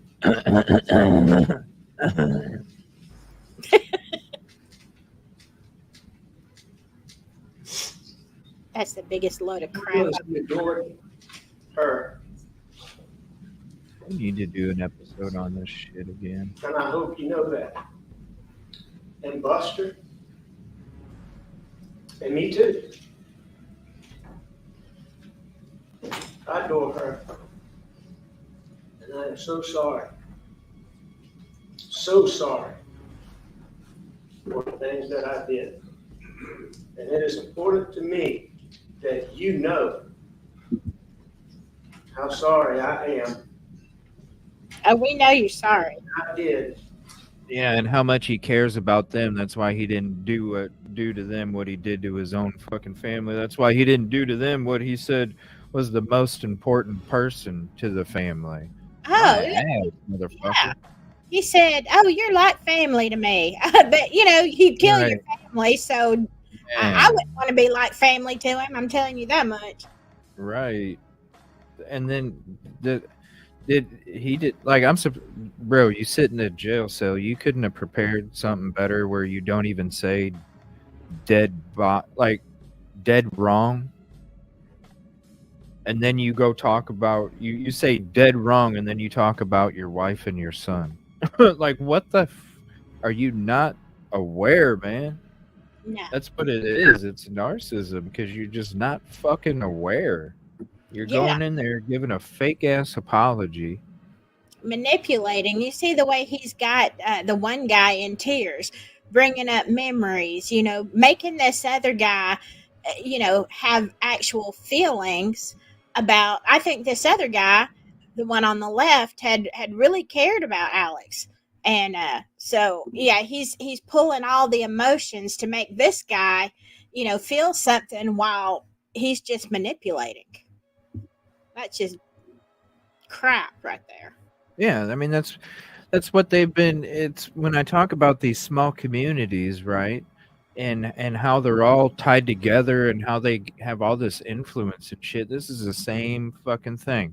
Small ass community, except they're the generations of the Murdaughs have ran that motherfucker. They've been solicitors to the county for generations. They're they've done practiced they've done practice manipulation. They've done practice twisting and influencing and why do you think everybody's so fucking scared to talk? Why do you think the South Carolina LE didn't even want to announce that they were classifying Stephen Smith's investigation as a homicide from a hit and run until after Murdaugh was convicted? I mean, that's some powerful shit. Yeah. Yeah, and it's a long family history of manipulation. I mean, I hope these people can see through that. He's not sorry for anything. He's just sorry he got caught. That's all. Exactly.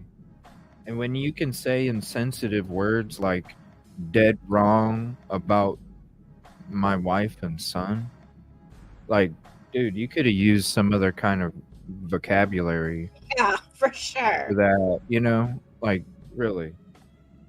Why would you even use that? Why would you even use that word in anything if you're saying that you didn't commit these crimes? Why are you even using that word? Because when you're talking about them, wouldn't that make you think that if you use that word when you're referring to you being convicted of their passing,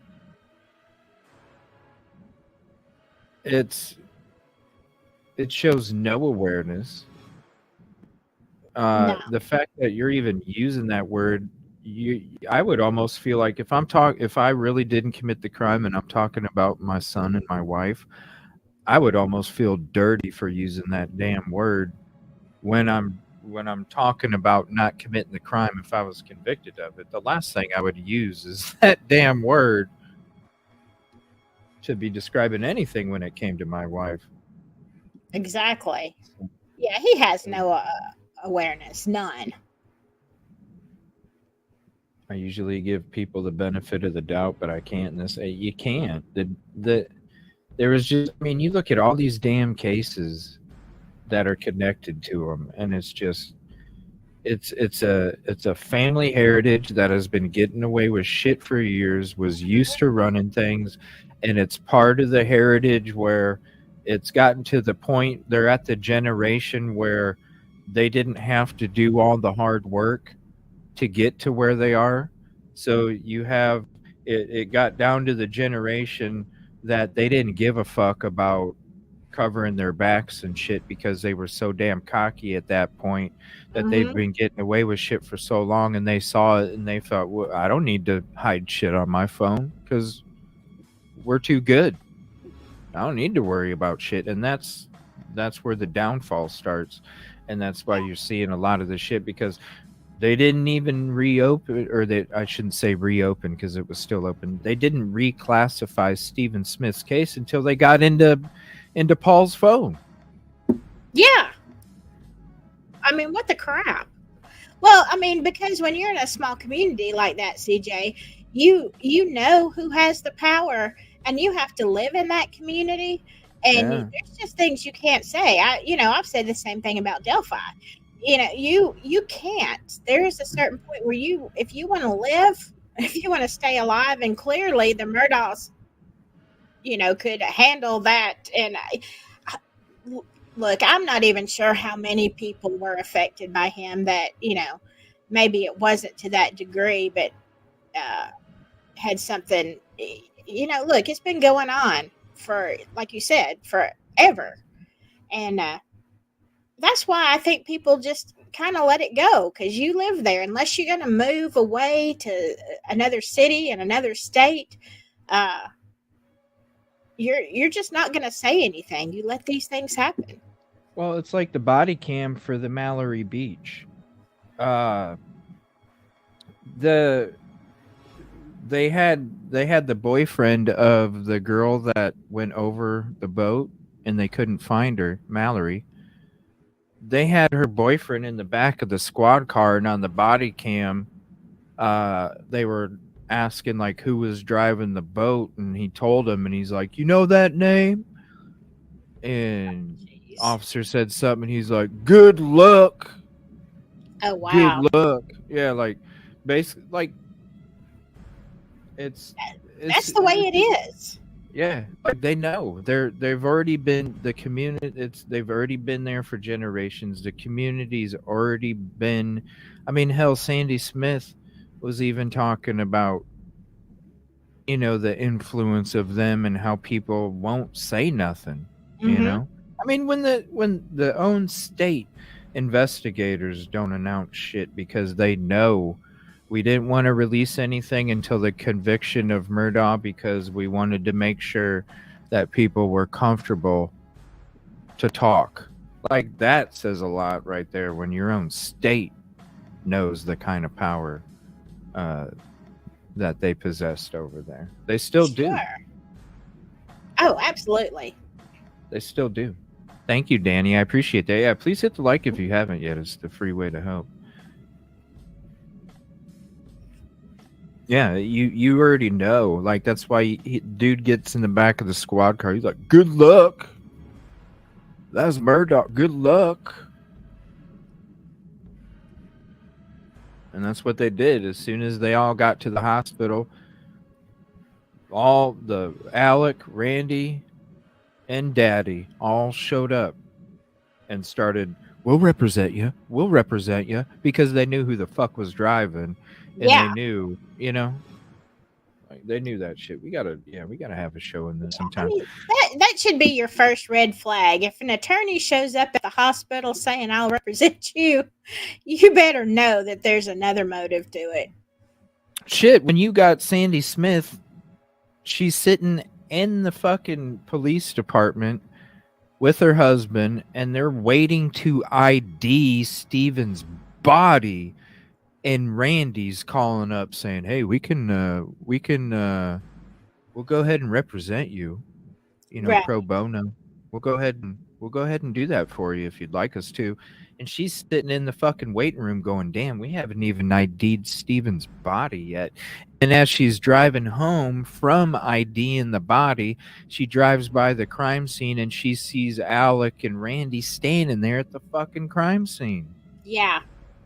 If that don't tell you something, nothing does. Right? Man. And Things it's a like sketch this. road. Yeah, I mean, and things like this make me so mad. And I mean, in the Lisk case up in New York, at least, and I'm not saying this is good, but when what was his name, James Burke, Jim Burke was arrested, all of his crimes that really caused Lisk to go on another how many years. there was a lot of people on that police force involved in dirty stuff, and it takes more skill, I guess, in a bigger place, because there's a lot more people that can out you. But in a small town, your resources are they're basically non-existent, because no other attorney is gonna go up against them. Everybody knows that the chances that you will find yourself in some kind of strange accident are much greater, in my opinion, Mhm. in a small Yeah. town. And this is the kind of stuff that, because I'm from a small town, it makes me sick to my stomach, and it makes me angry. And like this should not be allowed to happen. I mean, it just tears me up. Hmm. Fixing to get on my high horse, CJ. It's messed up. It really is. It's a joke. And then he's sitting here asking for forgiveness and how important they are and shit. It's like, come on, bro. Nobody believes your fucking No, ass. no. All right, let's see what else he has to say here. Nobody believes your To ass, each of man. you, all my law partners.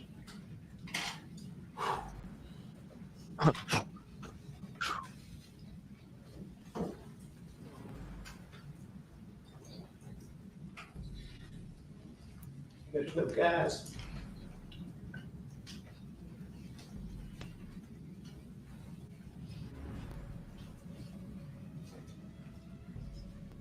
And Danny looking at you here kills me, knowing what I did.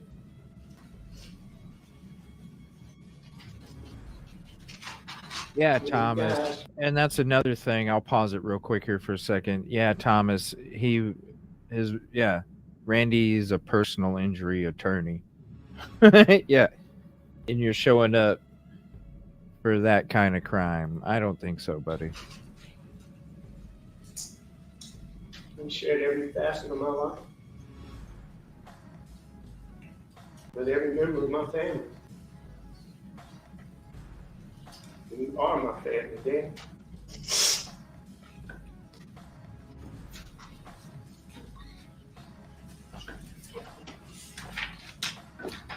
Um,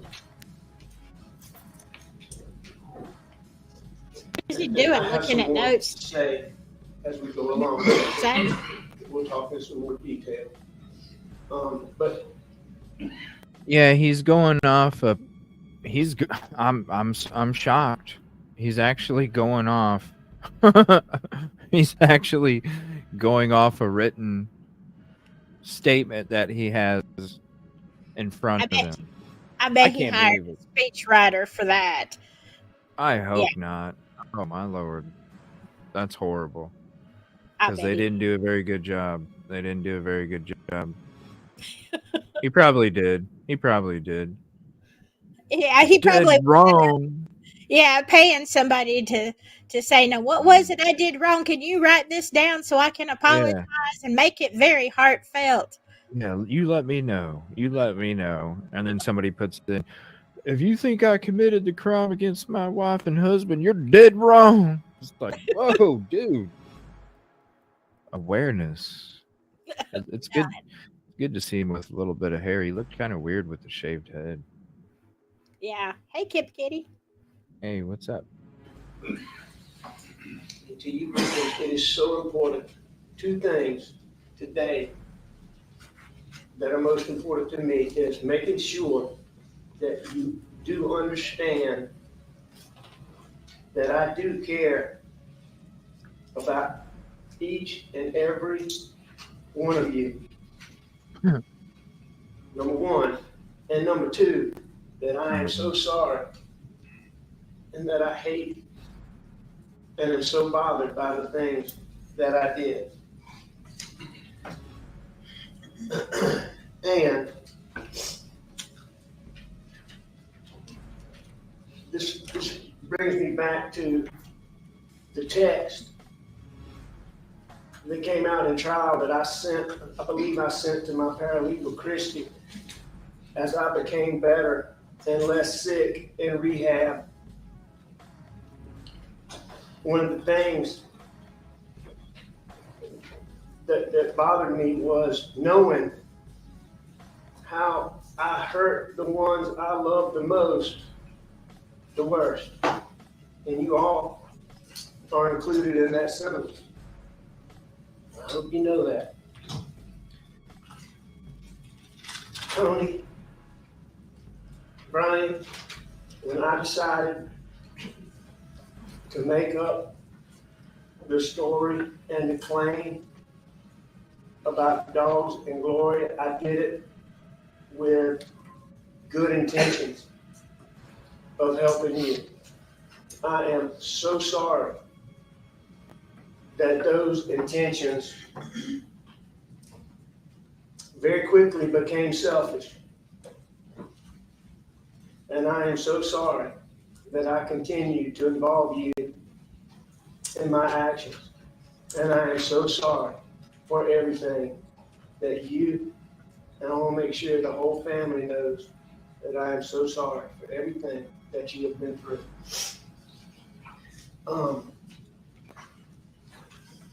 And JJ, I really want to take you up on your offer that you proposed earlier. But I also hope that in time that each of you will be willing to talk with me, because I would like, as time moves on, to continue to reiterate just how sorry I am and just how important it is to me that you know that. So I'd like you to think Put about the it. money on my commissary. Despite what was said in this courtroom today, Huh? I said he's asking people. He's saying he wants to continue conversations with these people, and I'm saying, and oh, by the way, could you put some money on my commissary books? Because I need some ramen noodles too. Yeah, shave a year off. Come on, I care about you people. I'm sorry I was robbing you guys for my own substance addiction. Yeah, Like, I'm sorry. Bullshit, dude. You're sorry because you got caught, because if you wouldn't have got caught, then you would have kept going down the path you were going down. yep. I'm Sure sorry. Sure would. hey, I can tell you that through my Right, attorneys, Mama?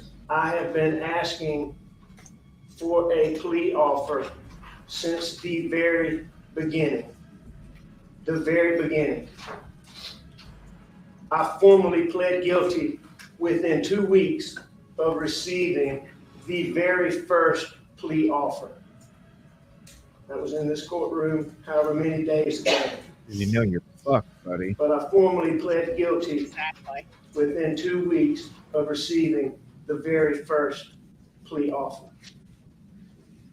And you've heard a lot of talk about the sentence. And I will tell you that the sentence that I'm agreeing to is harsher than I wanted. It's certainly harsher than I had hoped for. Jeez.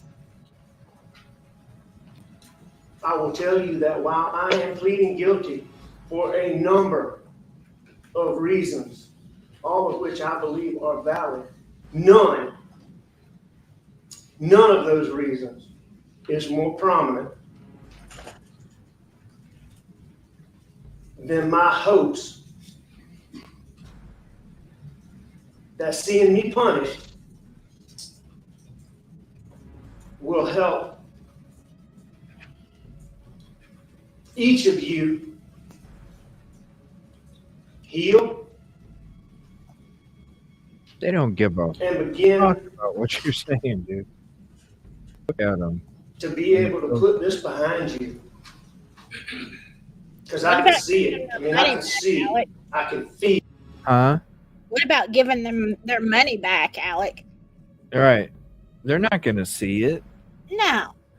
And I mean, you know, look, I can't even fathom the way he did and lied to them about how much they got and how much, you know, and some people didn't get squat that he promised them. And you're going to say, oh, I hope seeing me, you know, in jail makes this better, makes you feel better. No, it doesn't. I want my dadgum dollars, sir. That'd make me feel better. Right, but it's like these people, they're sitting there. I'm glad they're cutting to him in the courtroom, because you can tell, like, especially that gentleman, they keep zooming in. He don't give a fuck what he's listening to. It's like, bro, you done took our retirement, probably our Mm-hmm. life savings, and it went to your freaking stripper and substance habit. Like, Absolutely. you had fun off of my money when I could have just had fun with the fucking money in the first place. But you got to have fun with it. It's a joke. Yeah. It's crazy. Yeah, Irene's right. His son still has some of the frickin' money because he left his son money before all this shit took place. I man, that gets me fired up. Well, Thomas, that's why I think the crime that took place with his son and his wife is what took place, because he knew his son was going to be getting screwed in court in a civil lawsuit, right? He was going to have to pay money then. And then when it comes to the financial officer, they kept pressuring and pressuring and pressuring, and they'd go to talk to him, and all of a sudden this took place, and all of a sudden this took place, and this took place, and it finally got him to a point where his lies, he couldn't keep up with his lies anymore, and it got to the point where he knew he was backed into a corner. He was screwed. His wife was leaving him. She was probably seeing what was going on with the books. The financial advisor at the law firm already knew for a while that something was going on, and he would just continually dodge it with this. That's why that fake roadside murder where he was changing his tire or whatever, and he supposedly somebody drove by and shot him, like stuff like that. It was just these crazy, like, shock moments that would just, okay, well, yeah, we'll talk about it later, sorry, we don't want to bother you. That's Yeah. what these trolls do, is they use this shock value, like there's these crazy things that took place, and you know that's all of a sudden, why nobody's available or something, or they can't talk, or there's always some fucking crazy shock ass story, just to get people off of the topic or the truth. um Yeah, and there's a shock better value. way to. I understand he has an addiction, okay, but Alec, you could, rather than milking your friends and stuff like this and all that. Look, you could have sold feet pics, have an OnlyFans page, something, you know. And that was kind of. Can you imagine Alec with an Hell OnlyFans? no. Please? People even think I have one. It's like, no, I'm not doing that dumbass shit. No, You're no crazy. way, no You're way. crazy. You're crazy. I do Hey, this CJ, shit for you truth and justice, and that's it. That's I don't it. know. You might maybe consider it. Look, if people have suggested it. I don't No, know. no, Oh, that God. shit's private. You know what I mean? That Yes. shit's private. That's for Absolutely. specials. Yvette Clifton, I think the law firm partners had to pay some of the victims, but they could. Yeah, they get a small percentage, but it's not much. It's not much at all. And when you're talking about all of this other money that he's already having to pay, it's a Right. trickle down. This is these unfortunately, and this is the unfortunate part, when somebody commits this many crimes, unfortunately there are some people that just don't even get anything worth a shit. I mean, hell, like with this University of Phoenix, Idaho deal, these these these the these students are doing these lawsuits. That's where all these lawsuits are coming from. These students are doing these lawsuits where they're in debt all of this damn money, and they can't do nothing with their degrees or their classes. So it's a joke when Phoenix Online states that they work with this company and they got special job placement opportunities, and this and that, and then really they're just lying about it all. Yeah. And so that's how the lawsuits are won. These Um, students, they're yeah, getting $1,300 checks. And these are for $1 million, like $150 million lawsuits, and these students are getting $1,300 as compensation. That's You're looking at the same kind of shit that's going to happen to these people. Unfortunately, they're going to get very minimal compensation on their loss. The only thing that they can really look for when it comes to a positive is this person being convicted of this crime to the fullest. That's why this apology speech is a bunch of bullshit. I bet he gets slammed when it comes to the sentence. That's probably why he was sitting there going, I'd take any plea deal I could. And they're probably like, fuck you, dude. yeah. We're not giving you no plea deal. I hope so. Yeah, your damn mind. Because they know he's guilty of shit. He can't fight it. The only way that he can get a lesser sentence is right here. And these people ain't believing it. They're not believing any of it. There's no way. No. It doesn't look like it. Thank Oh, God. no, they don't. And you'll see him cut to the people that are affected by these crimes who he's apologizing to. I care about you. Bullshit, dude. He was probably talking about how he could make sure that their children's college fund would be secure and even more beneficial than what it could. I promise you, it was all about the kids, and the next thing you know, boom, dude's enjoying powdered tablets and nasty G-strings. You know what I mean? It's like, damn. Yeah. Damn. Yeah. Yeah, right? Right. I know what you've been through. Yeah. I don't know it, but I sense it.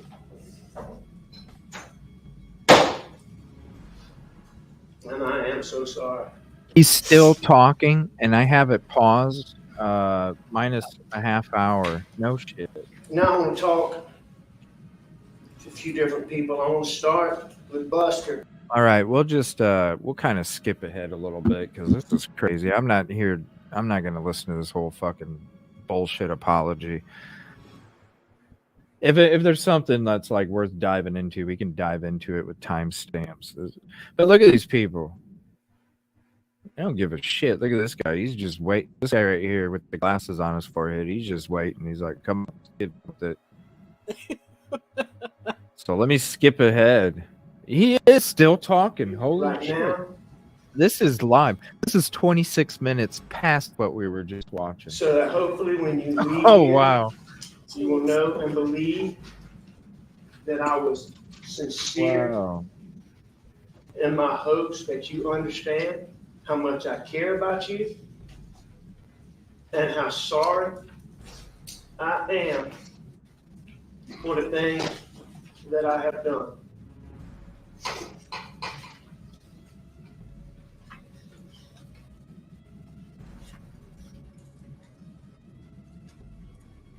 For the things I have done.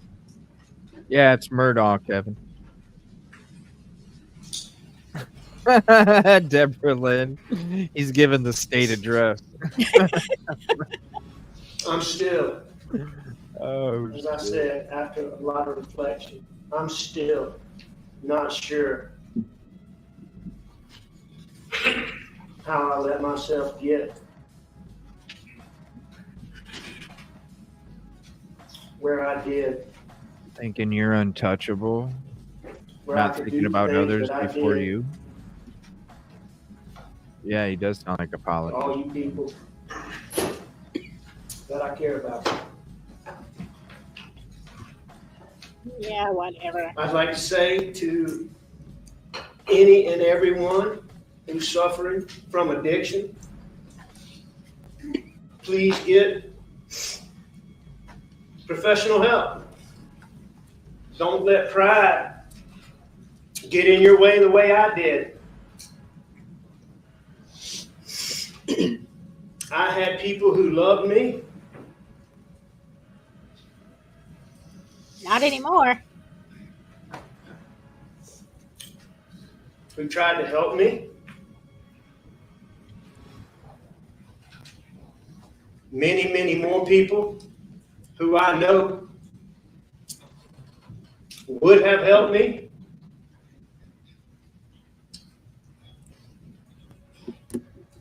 I had resources. I had access to more resources. And I still couldn't beat it. I tried many, many times. It's just too hard. I say, please get professional help. I'm very proud, as I stand here today, to be 812 days clean. But I didn't do it soon enough. Please get help now. There are so many wonderful facilities out there with professional people who care and who do wonderful, wonderful work. I would like to say a special thank you to the people at Evolve Recovery Rehabilitation Center and at Sunrise Detox for all the wonderful care that they gave me. Every single day, I utilize the processes that they taught me, and I use the tools that they gave me in hopes that tomorrow I can add another day to my total.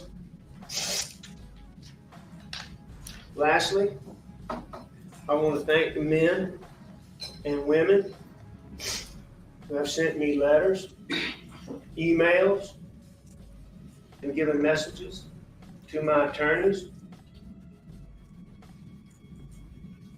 with genuine messages of support.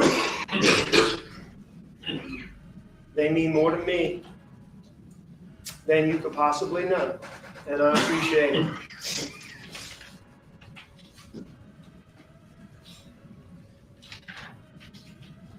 Last thing I want to say, Your Honor, is that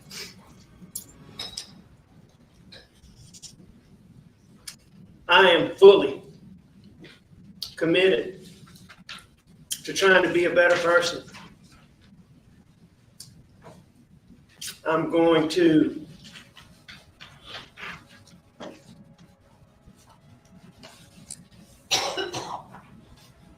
do as much good as possible See how he choked up on and me. help as many people as I can while Yeah, I'm incarcerated. no tears like Scott Green. Yeah. I remain fully and wholeheartedly committed to finding a way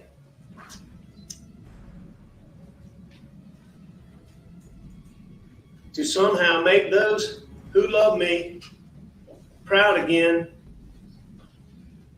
in some small way.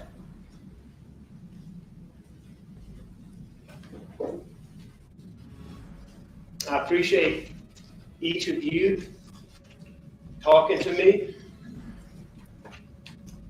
I appreciate each of you looking at me while I'm talking to you. You can tell that you're listening, and I appreciate it. I'm going to say one more time. I hope you know, I hope you believe that it is heartfelt.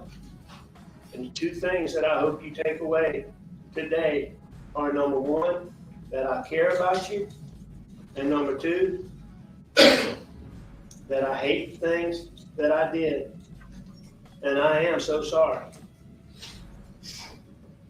And Your Honor, I thank you for letting me address you and for letting me address the victims. Thank you so much.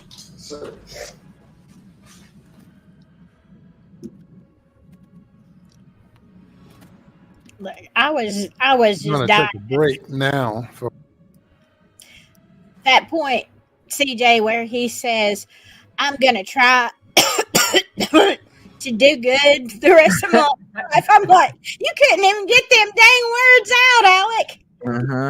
Uh-huh. Yeah, choking up, can't wipe a tear. Shit don't make no damn sense. Yeah. He's got it on a piece of paper and still can't say it without coughing, Yeah. choking It's up. a joke. It's a joke. It's a joke. Gosh, I'm glad. Thanks for letting me know he was still talking so far ahead, because otherwise I would have been sitting there waiting for him to be done. We would have been here another half hour listening to the same old shit. I don't know how many. I guess you can say something over and over and over and over. They just can't tell you to stop. You can just, once you're done, you're done. Then.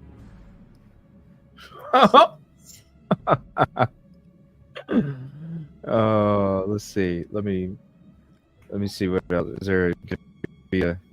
So how long do we got to wait? Oh, how long do we have to wait?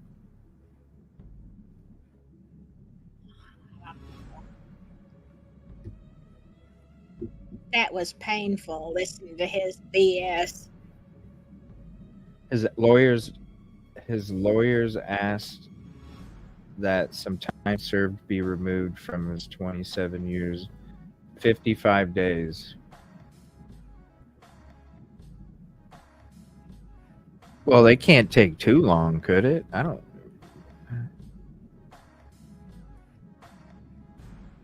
They probably had to go back. The judge probably had to go back to the bathroom and puke a little bit after all that. Ah, man. I mean, I've never heard such a bunch of BS in my whole life. Right. You got Eric Bland. Oh, Eric Bland was talking. He's a media whore. He is, man. That dude, Just say it like it is. he is. He's a fucking media whore, man. If anybody, yeah, you guys know what I'm talking. You know Eric Bland. Dude's a media whore. He is. Oh my gosh. Maybe 15 minutes. Julie, Is he talking? It's it. I don't know.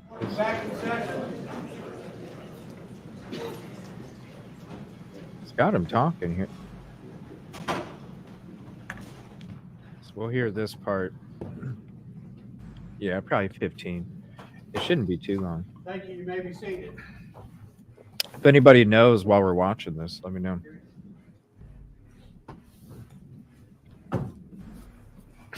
Scarlett, how can you tell he's lying? His lips are moving. Yeah. Yeah, absolutely.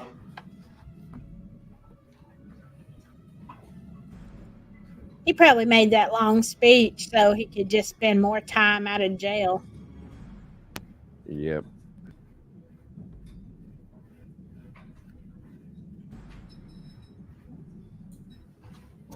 Mr. Bland? Yes, sir. Before I get started, I'd like to thank you for all the time and attention that you put into these cases over the last 2 years. A lot of personal sacrifice, a lot of ups and downs. And just on behalf of the families that I represent and my partner Ronnie Richter represents, just want to thank you. I also want to thank Attorney General Alan Wilson and Assistant Attorney General Creighton Waters, who is just a tremendous ambassador of justice. They've had a dogged pursuit of Alex Murdaugh in these cases, both the financial and obviously the murder cases. And Creighton is just a tremendous public servant.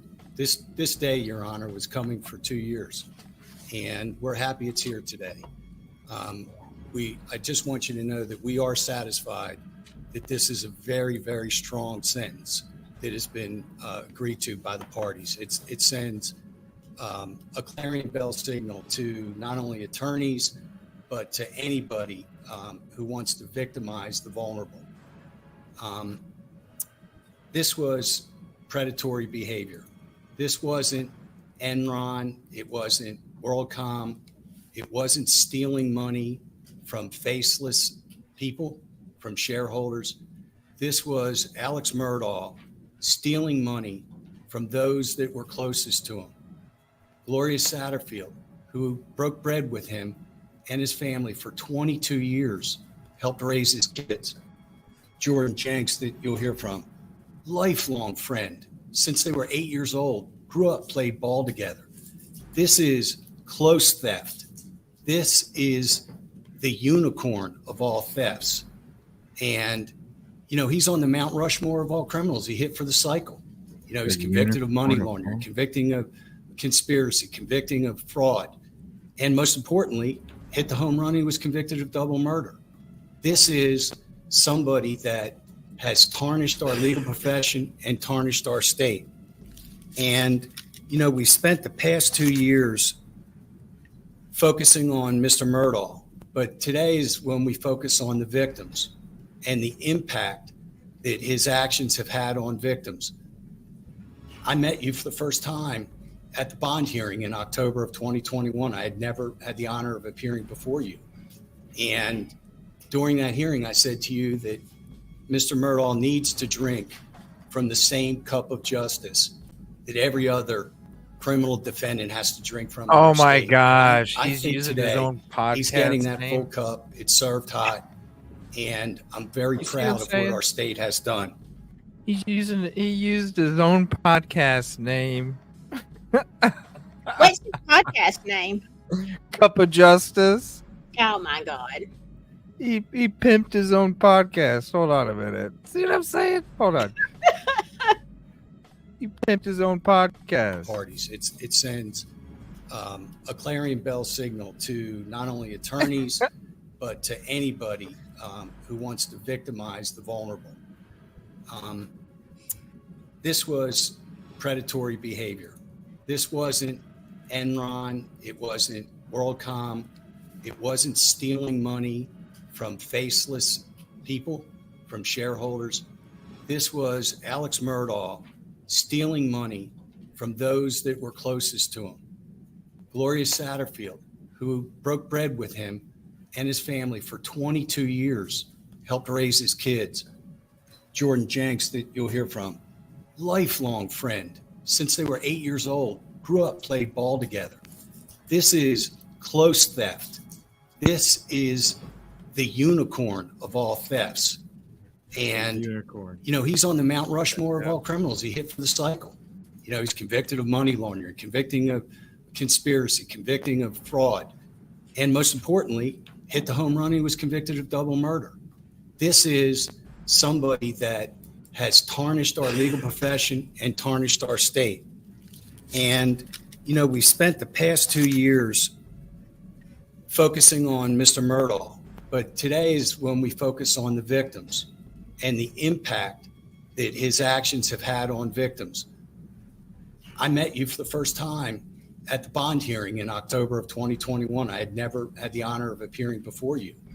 And during that hearing, I said to you that Mr. Murdaugh needs to drink from the same cup of justice that every other criminal defendant has to drink from in our state. And I think today he's getting that full cup. It's served hot. And I'm very proud of what our state has done.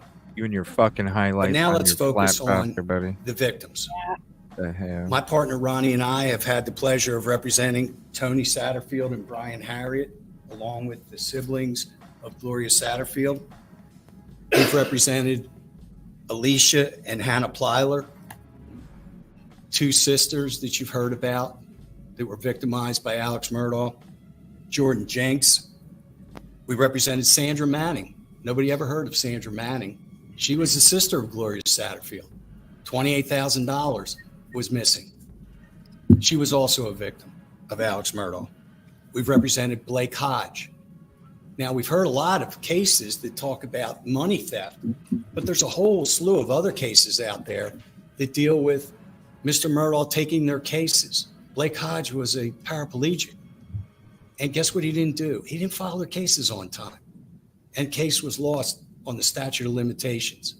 those are victims too.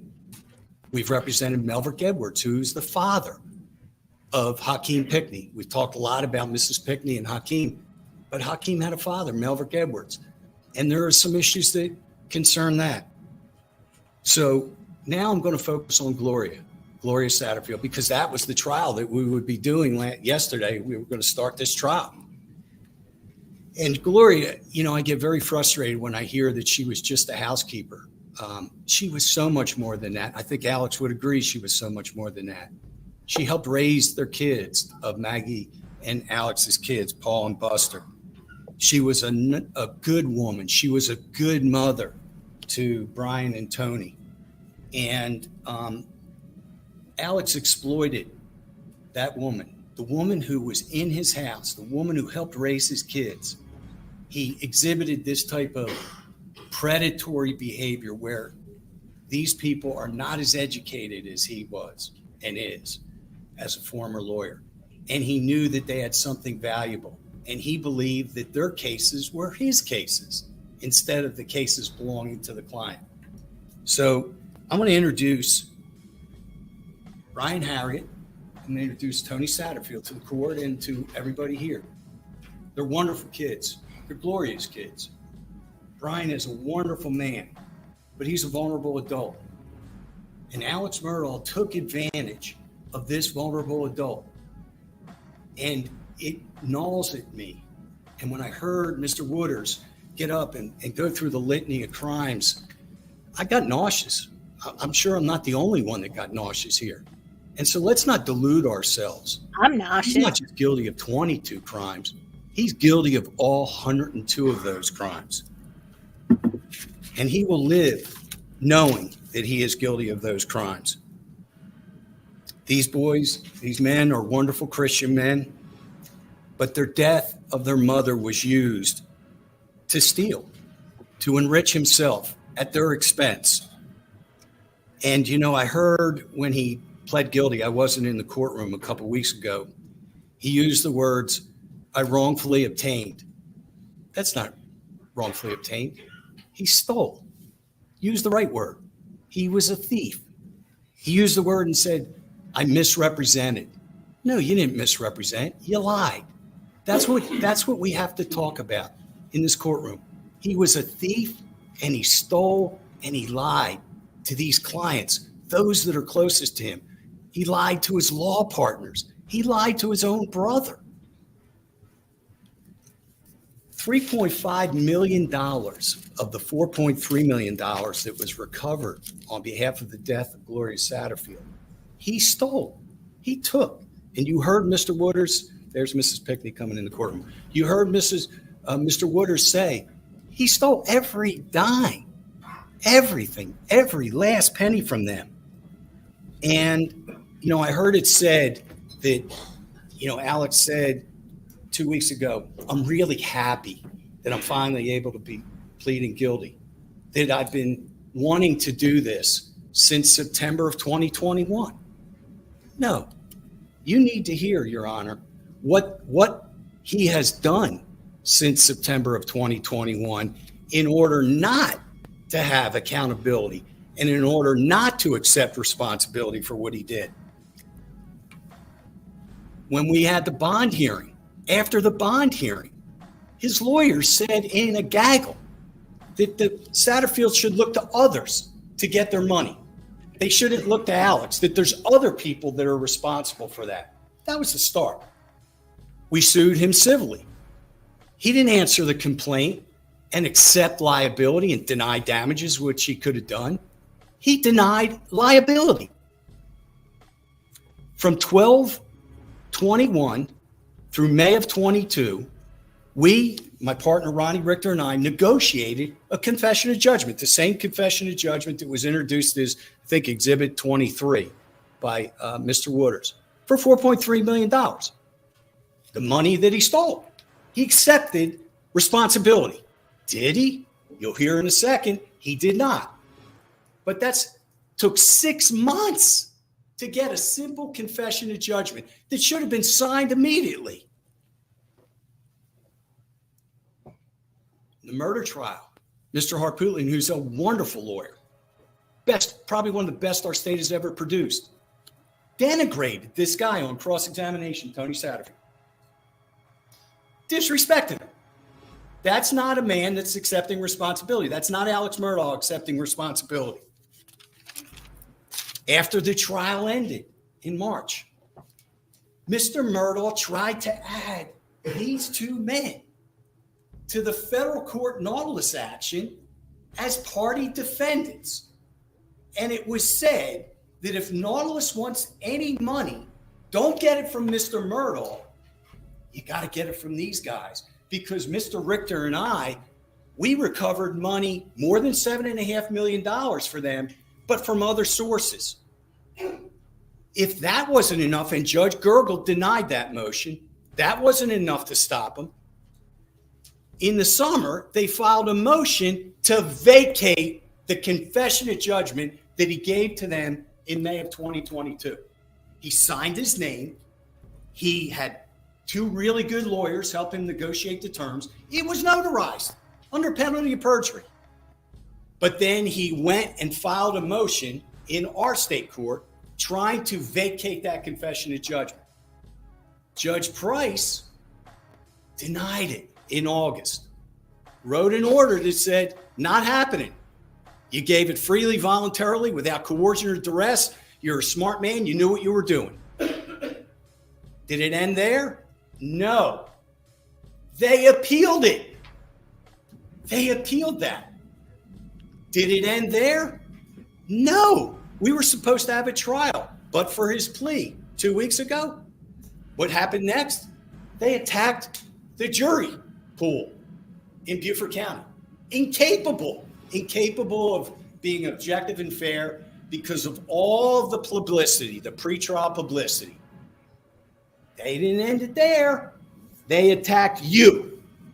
They filed a motion to recuse you from hearing the Satterfield case, saying that you, who has given your time, your sweat, and your blood, that you were conflicted, that you made any appropriate statements out of court. So the answer is no. He didn't want to do that in September of 2021, like he said 2 weeks ago, or was said in the courtroom. They did everything they could not to do it. But the calendar forced the plea. The 102 charges forced the plea.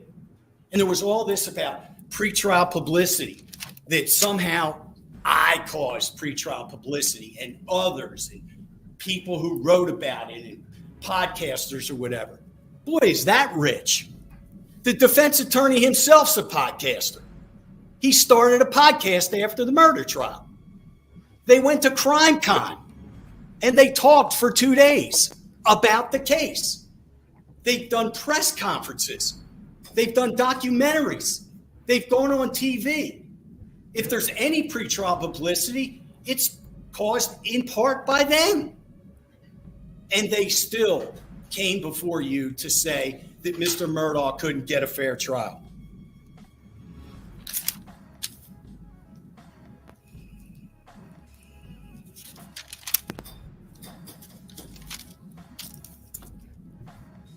These victims' lives have been permanently altered. Let's focus on them. These are people that lost their mother, that lost their sister. The Plyler sisters lost their mother and brother. Arthur Badger lost his wife and was left to raise 5 kids. And you heard $1.3 million. He didn't get that money for 10 years. Do you know what it would have meant to that man to raise 5 kids with an additional $1.3 million? Thomas Moore, that Mr. Wooders talked about, a state trooper. He stole $125,000 from a state trooper. The man needed the money to retire. He couldn't retire because he had to pay back medical bills because he didn't have the $125,000.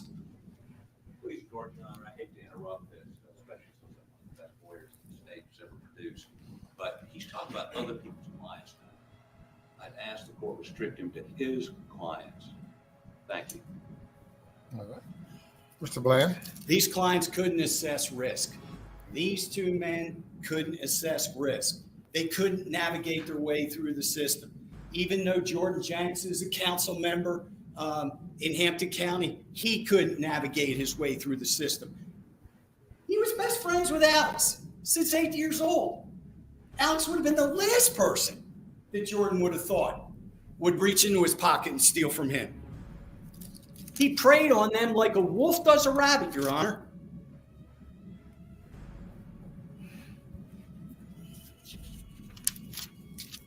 Being a lawyer is everything to my partner and me. 35 years we've spent helping people. Every one of these lawyers here, Jim May, Justin Bamberg, Mark Tinsley, we do it because we love to help our clients. It's a sacred trust.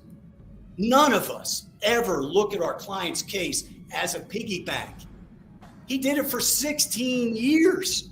Now, I even disagree with the state. The state tags the number at $8.5 million. No, the federal government tags it at $10.5 million he stole. It isn't a white collar crime. It's a red collar crime.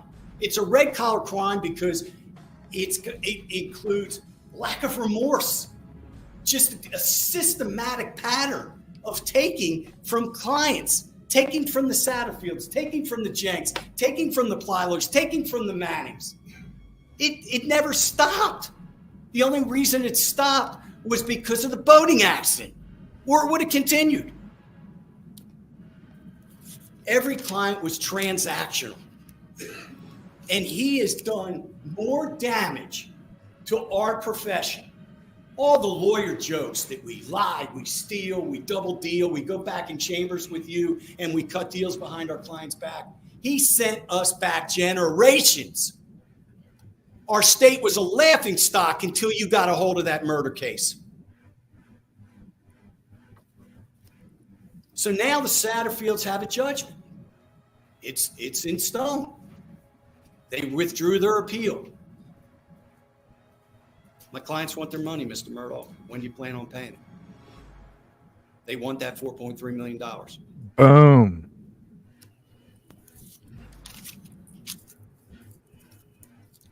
I will never forget the words you used at the end of the murder sentence about how he will get visitors at night. It pierced me. And I'm here to tell you that Gloria Satterfield will visit him. That Alania Plyler and Hannah Plyler's mother and brother will visit him. All these people will visit him and let him know that it wasn't okay that he that he used their trust and misused their trust, that he stole money from them. He will see them and they will visit him, and I hope they do. Because not only did he hurt these people, he hurt his whole family. There's good in his family. Not everybody's bad in his family. He hurt his son. He tarnished his son. His father's a thief, a liar, a conspirator, and a money launderer.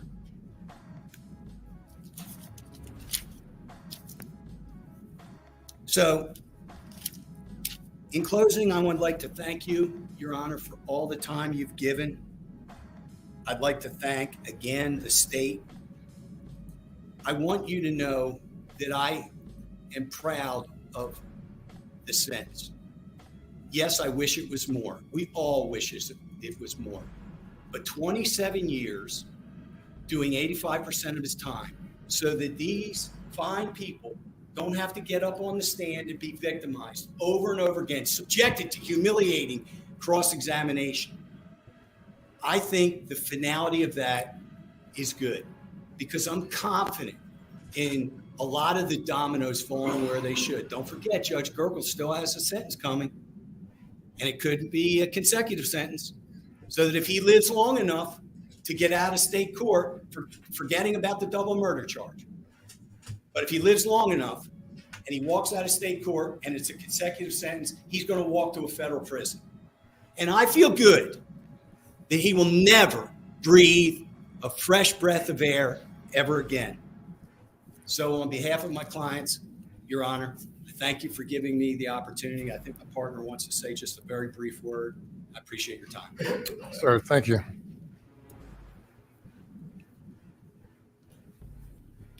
May it please the court, Your Honor. Yes, sir. I'm Ronnie Richter. I've been a lawyer in good standing of the bar of the state for 30 years now, Your Honor. I'm also a lifetime South Carolinian.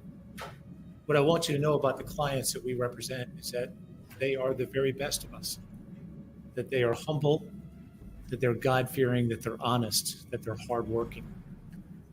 I've had a great career, but this has been the highlight of my career, to try to restore some faith that was destroyed by that man in the clients that we serve.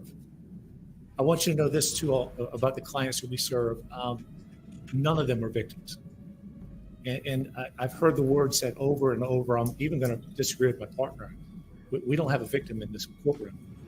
That the word connotes that some accident has happened, that some misfortune has befallen them, that they are not victims.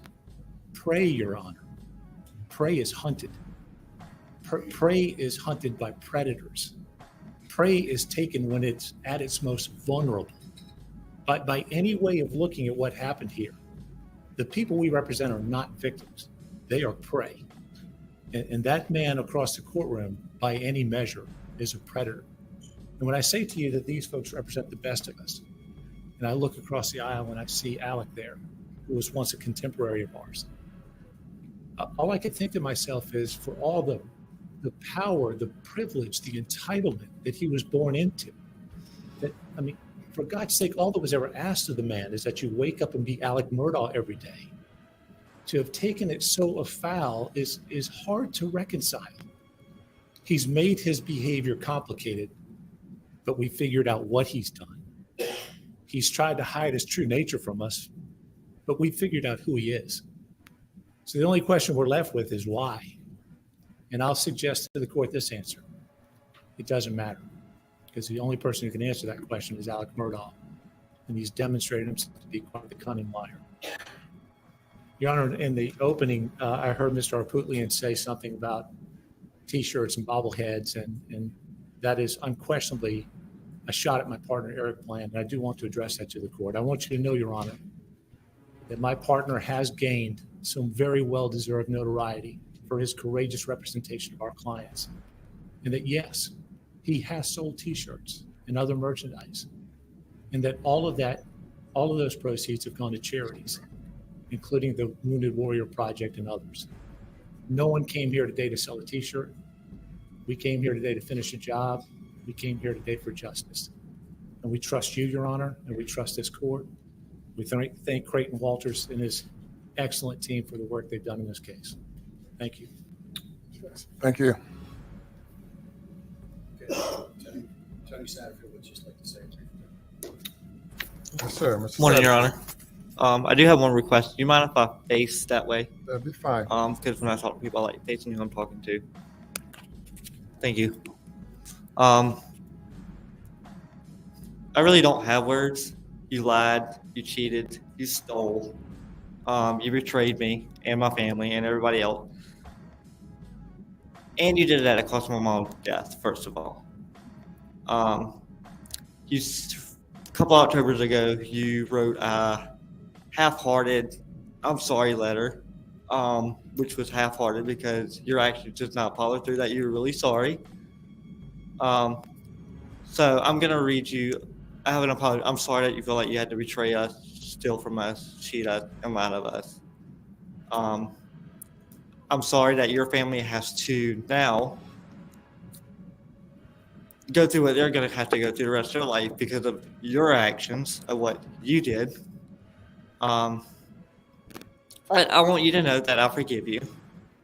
I will pray for you every day, that God get the hold of your heart. And you may not know the gospel, so I'm going to share it with you. The gospel is the death, burial, and resurrection of Jesus. That's how people are able to forgive people and able to do right and able to pray for those who hurt them and do things to them. So my heart is with you. My prayers are with you, and I just wish the best for you.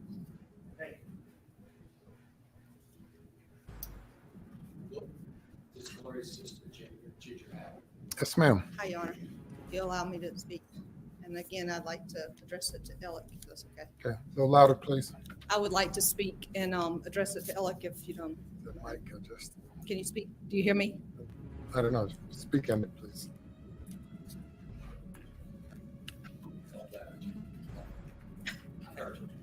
Can you hear me now? Hear me Yes. now? Now you hear me? Okay. Alec, Gloria worked very hard for you for 20 years, you and your family. She loved Buster and Paul as her own. She loved Maggie, and she trusted and loved you wholeheartedly. She considered you and your family as her own family. To have her loyalty and love and trust betrayed by you is very hard for our family to understand. We just will never understand. And how you are able to profit from her death is especially hard for us to understand and and cause unimaginable hurt to our family. The fact that if only you had given Tony and Brian just a very small portion of the money you stole from them, they would have appreciated it and been very happy while thinking that you had kept your word, done your legal duty, and looked out for them and their best interest. Instead, you chose to break the law that you had sworn to uphold, be greedy, and look out for your own best interest. Alec, in time, the wrong you did to so many people may be forgotten, but in hopes that Gloria and her pure heart, full of kindness and love, will not be forgotten, we started the Gloria's Gift Foundation in honor of Gloria and her memory by providing gifts to some needy children during Christmas so that Gloria will be remembered forever.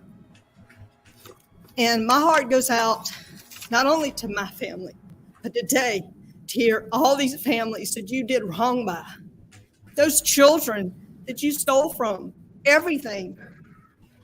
They lost a mother, and you stole every dime from them. I just don't understand. Did you not have a soul? I don't get it, Alec. I can't understand it. And I thank God maybe that I don't understand it, because then I might be in the same situation as you. I just don't get it. And I guess I never will get it. So hopefully God will forgive you, because you're going to need forgiveness. I just don't know. I'm lost for words, Alec. You are not the person that I thought I knew. And you come from a good family, but you wasted your life. And I hate you did your family the way you did, because you do come from a good family. And I'm sorry you threw your life away. Thank you, Judge, for allowing me to address. Yes, ma'am, thank you. And thank you for the state for everything y'all did for us. My justice. That's all we have to say. Thank you. Your Honor, I believe next person to address the court would be Justin Bamberg, who represents a number of the victims here, including Miss P, Sasha Thomas, Angel Gary, Jamie and Richard, Johnny Bush, Christopher Anderson, and Randy Brock. May it please the court. Yes, sir. Thank you, Your Honor. Beside me is Miss Pamela Pinckney, and she would like to say just a couple of words. I'm reminded of a quote, and I think it's very fitting for today. It's that fairy tales don't tell children that dragons exist. Children already know that dragons exist.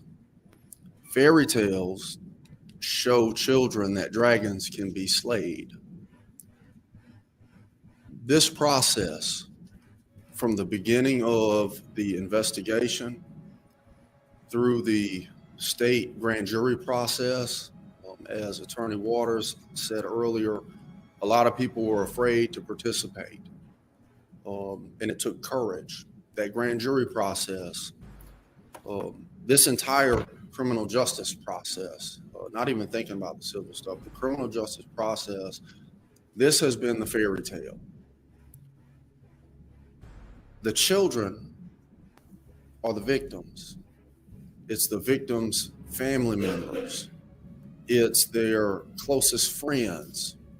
It's the people in our communities, whether you're talking about Colleton County, where some of the charges were pending, or Beaufort, or Hampton, or Allendale, or Bamberg, or Orangeburg, those communities, the children.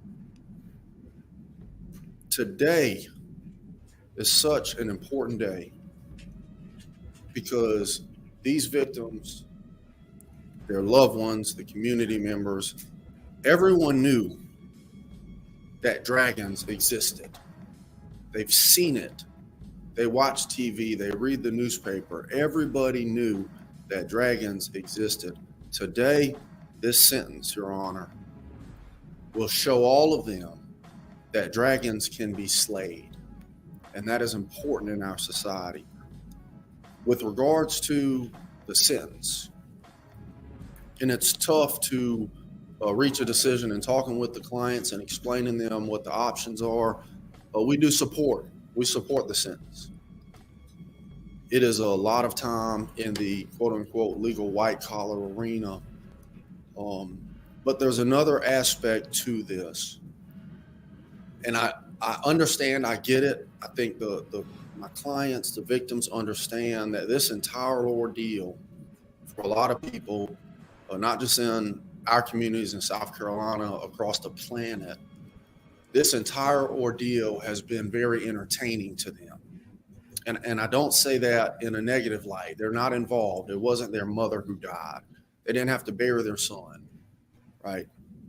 There's a reason Law and Order is one of the #1 most watched shows that's ever been on television. It is entertaining to them. But for a lot of people, this has been one of the worst nightmares, the worst fairy tale that anybody could ever actually have to live. And it needs to come to an end. Again, one of the most amazing things that I've seen from my clients is the degree of grace. What's the saying? Act justly, love mercy, and walk humbly with your God. And a lot of them live by that. There are people who would have every reason and right to hate this man for betraying them, for what he did to their families. It's not just about money. These are not just names on a piece of paper or commas and decimal points. This was money that they needed for their lives. I believe there were victims who ended up getting put out on the street when their money got taken. If they had a reason to hate him or hate anybody, they would be justified. But the degree of grace and mercy that they have displayed by forgiving him, because that is their religious belief, and they stand on that. They don't just say that. They don't just do what Alec did and say, I have your back, or say this and do something else. They stand on that. And although they have every reason to be selfish as it pertains to the pursuit of accountability, the pursuit of justice against an individual who truly does not deserve grace from the criminal justice system, does not deserve any benefits from the criminal justice system,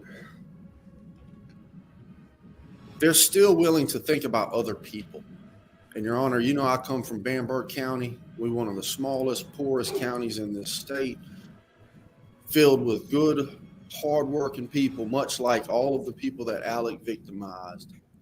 Folks in Hampton County, folks in Allendale County, where literally you try to wake up, do the best you can do, keep a roof over your head, food in your fridge, and a couple of presents under the tree at Christmas time. These victims are also thinking about those communities, their neighbors. The reality is that if Alec were to have individual trials on all of these charges, these victims' neighbors and friends and community members would also begin to suffer, because those local governments, poor little Bamberg County, Allendale County, Hampton County, they're the ones who have to pay for it. victims recognize that. I, as an attorney, recognize that. And based on the plea and the time that Alec is going to be sentenced, we understand. And there is a degree of value in finality. There is a degree of value for not just these victims, but these communities and the criminal justice system to be able to actually see the dragon be slayed in this courtroom and sentenced to prison for what will effectively be the rest of his natural life. It's no secret how tough SCDC is.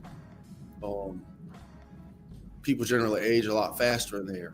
And that's not something I celebrate. I don't say this excited and happy to be here.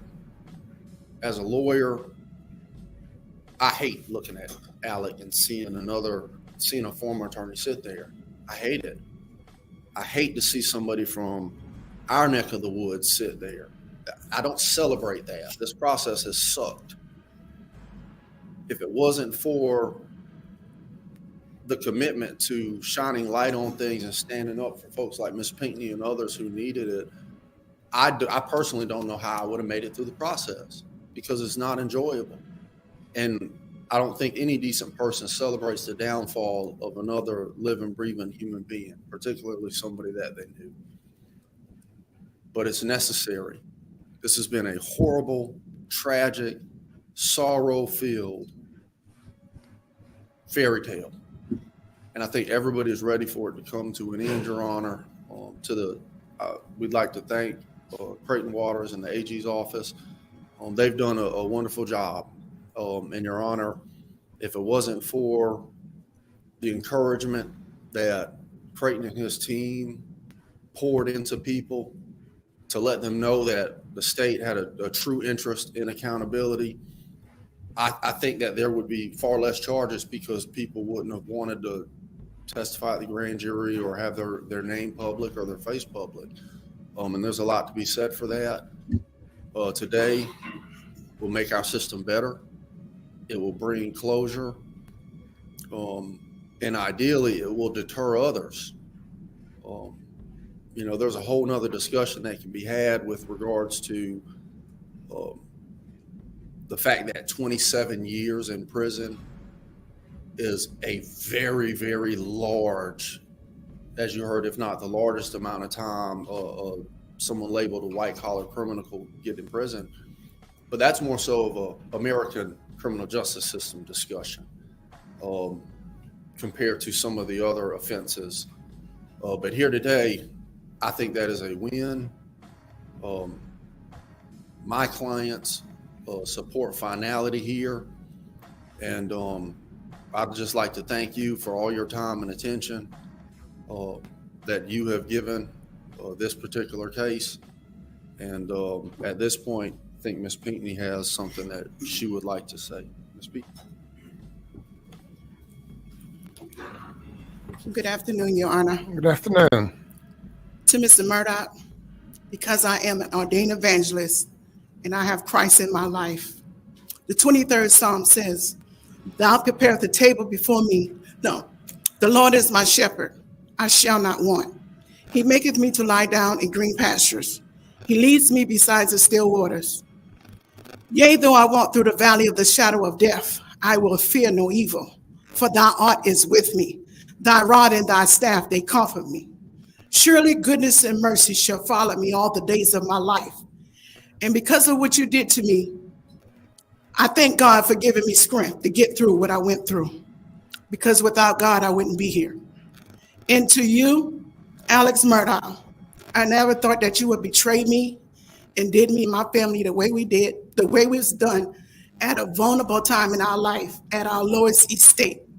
We was in a terrible motor vehicle accident, and you just took us for granted. But all I want to say to you is I forgive you from my heart.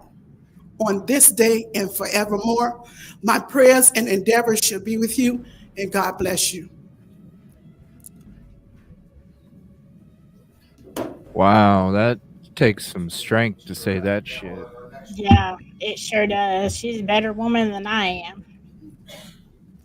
Sir, afternoon, Mr. Your Honor. Tinsley. The longer I do this, the more I realize I don't know. I don't practice in this courtroom in terms of criminal defense cases. I don't understand why the label of a white-collar crime is given to these crimes, to the predatory acts that befell all of these people. The money that they were owed was owed because of blood, sweat, and tears. Hakeem Pinckney needed his money. The Badgers, who I represent, 6 children, 2, 3, 5, 8, 9, and 11, are left with a single father, and he stole everything. And so I stand up here to say that I believe in accountability. I don't know that justice is served here, and I don't know that the punishment in this case is justified, and I don't want to be the odd man out. So I'll just keep it to myself and think it.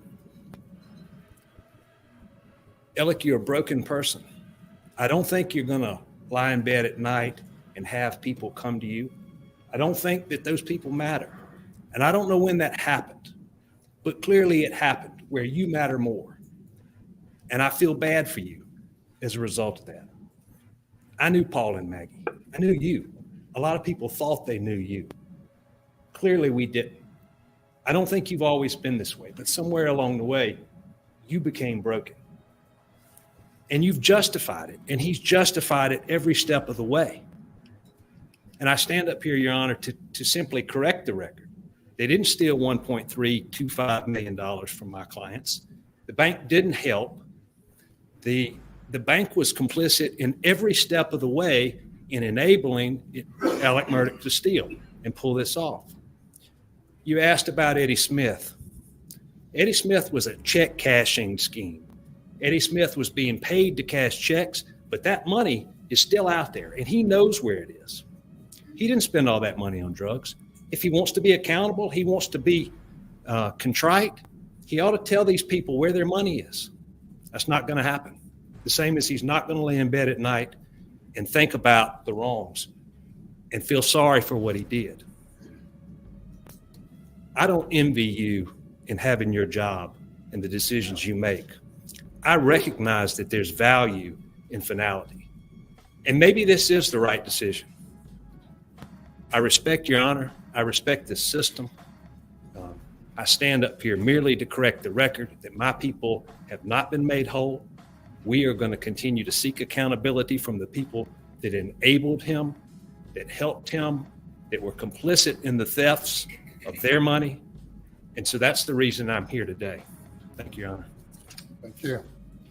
Thank you, Mr. Tinsley. Our final person to address the court is Mr. Jordan James. Evening, Your Honor. Hello. First of all, I want to say I duly respect your job in this entire case. I admire what you did. Yes, sir. Mr. Alex.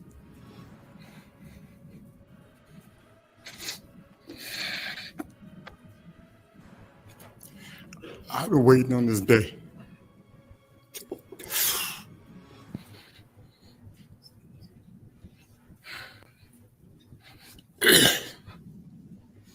I've been waiting on this day to look in your eyes. I wanted to sit down with you one-on-one. When I found out what you did, just want to know why. I can say, oh, excuse me.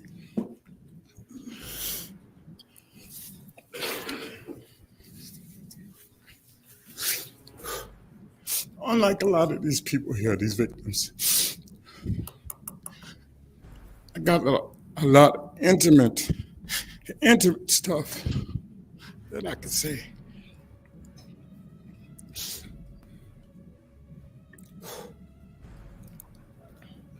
You remember all those wildlife hunts I had for law enforcement? Your entire family was the guest of honor, Mr. Buster. Judge Eldroff insisted on me taking care of them for the day. You don't know how many brownie points you got in my life from just that. I trusted you with everything. I knew I was gonna break. I knew. Mr. Bland, can you reposition his mic so I can understand?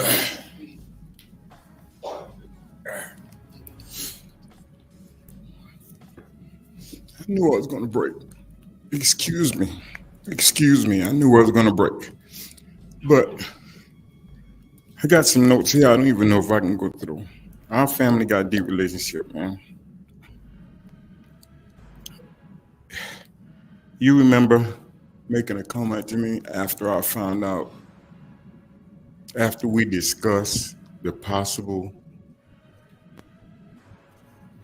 amount this lawsuit was worth, and you made a comment to me, and you said, don't spend all this money foolishly. Tell me what you did with $20 million that you stole. Part of it being mine. And you know, I'm sitting there crying. I want everybody to know, Judge, I need you to know. I'm not crying because of what he stole from me. I'm crying for what he did to everybody in the suit. These kids, these people dying. I didn't want to come up here and bash you, but I gotta ask you, what kind of animal are you? I can't even go over my notes. I'm not here to be your judge. Ultimately, that belongs to the good Lord and Savior. But may He have mercy on your soul. I didn't want to see you. When I saw you on TV in the orange jumpsuit, it hurt me.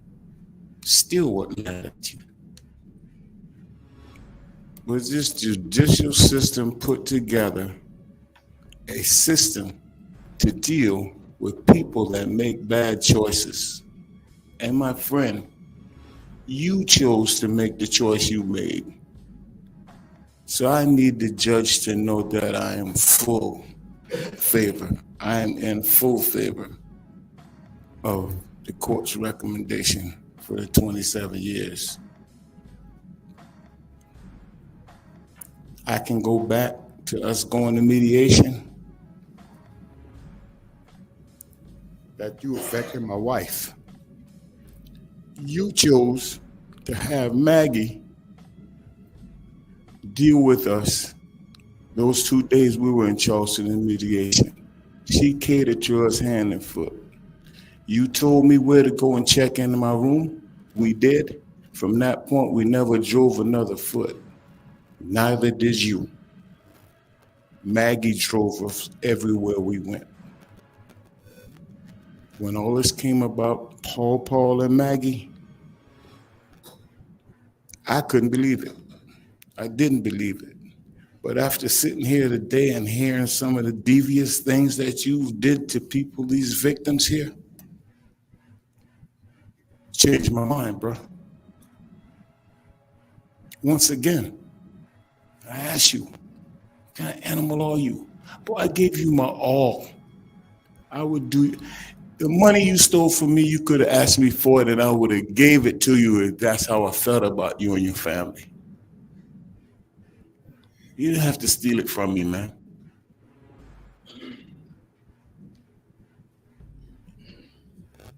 And I still, if there's any way possible, you set it up for me to be on your visitation list. I want to sit down with you. I want to look you in your eyes and talk to you when I can really talk to you. We got some intimate things we can talk about.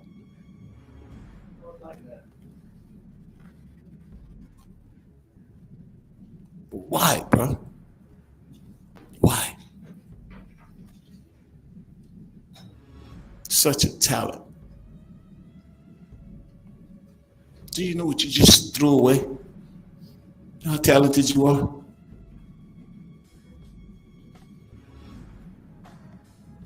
I don't. Mr. Harpoonian, nothing to do with you, but you made a comment earlier about attorneys trying to sell bobbleheads and cups. Can you represent this man to sell those bobbleheads and cups to repay the victims that he stole from? Thank you.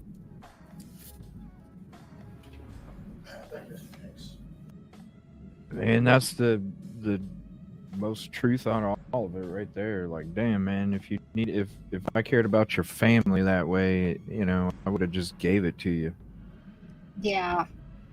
It's so sad. Listen, that's just heartbreaking listening to him.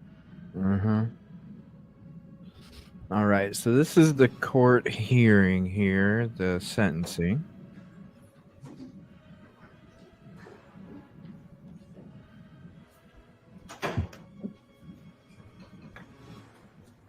Thank you. You may be seated.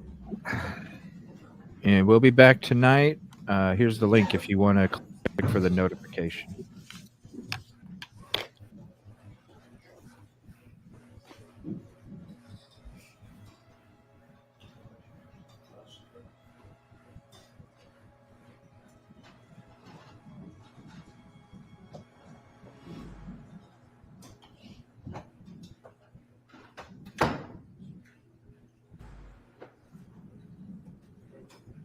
Mr. Waters?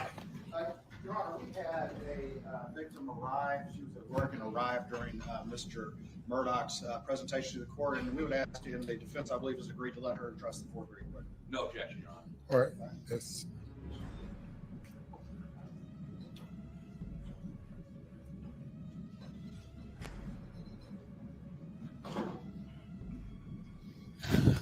Good afternoon. I want to thank everybody for just, Does the mic work, or you're not speaking into it? Yes. Speak a little loud. Good afternoon. I just want to thank everybody for giving me this chance. You Judge Newman. I want to address Mr. Murdaugh. Mr. Murdaugh, it's been years since my mother, Blondell Gary, had passed in an ambulance accident on Old Sheldon Church Road. When he took the case, I trusted you. I really trusted you, like a lot. Like I had a lot of faith in you, because my friend Miss P, she had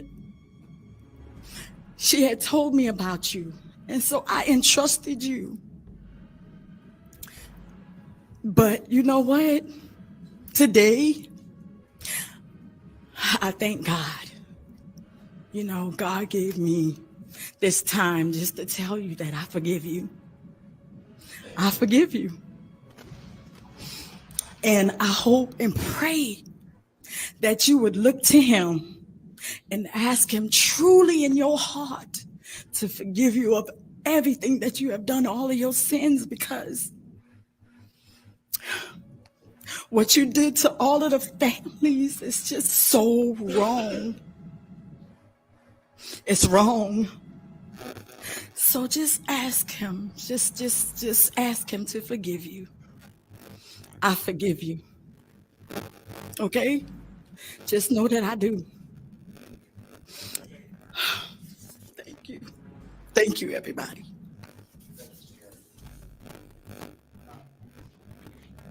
Your Honor, that would be the state's presentation. I would just say in closing that I think Your Honor just got a taste of what all these victims have gotten. And I think that he talked about these special recollections. It's good to know he has recollections about some things. But he's good. He can look people in the eye. But we've seen it all before. We saw it for 2 days at the murder trial. We saw it in Dave Owen's car. And all of these victims have seen it over and over again in their interactions with him and in his office. But even as we heard that entire soliloquy, even now, his only concern, the main thing he was concerned about, was how he felt others perceived him, his perception in the mind of others. And I'll just close with saying what I said to you right before sentencing in the murder trial, that when he sat there and looked all these victims in the eye, it was the same thing that he had done. He stole from them. It's the same thing that he's done in his interactions with police. And the reality is that not one single person who thought they knew this man, and there were so many who thought they did, not one single person knew who he really was. And Your Honor, it's time for, at least in these proceedings, respectfully, for the system to be done with him, and we would ask you to accept the 27 years. Thank you.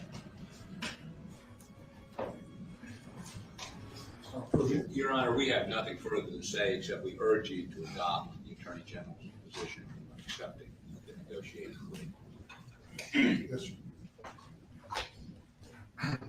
Where there's a negotiated sentence, as I stated earlier, either the court accepts the guilty plea and impose the exact sentence that the parties have negotiated, or the court will not accept the guilty plea.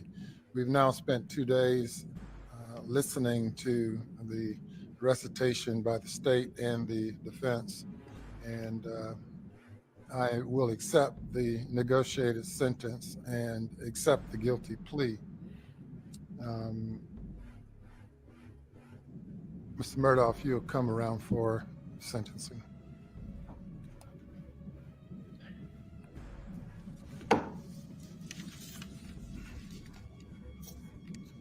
Don't give us no spoilers.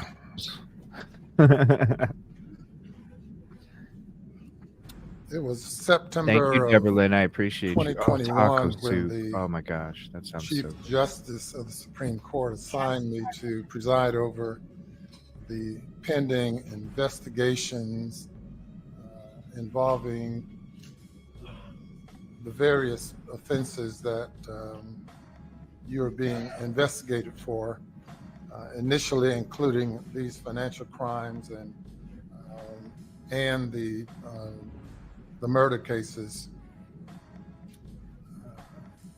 And I have lived with this case now for over 2 years, and I have 34 days left. Thank you. for active Appreciate you. retirement. And after imposing this sentence, your life will continue.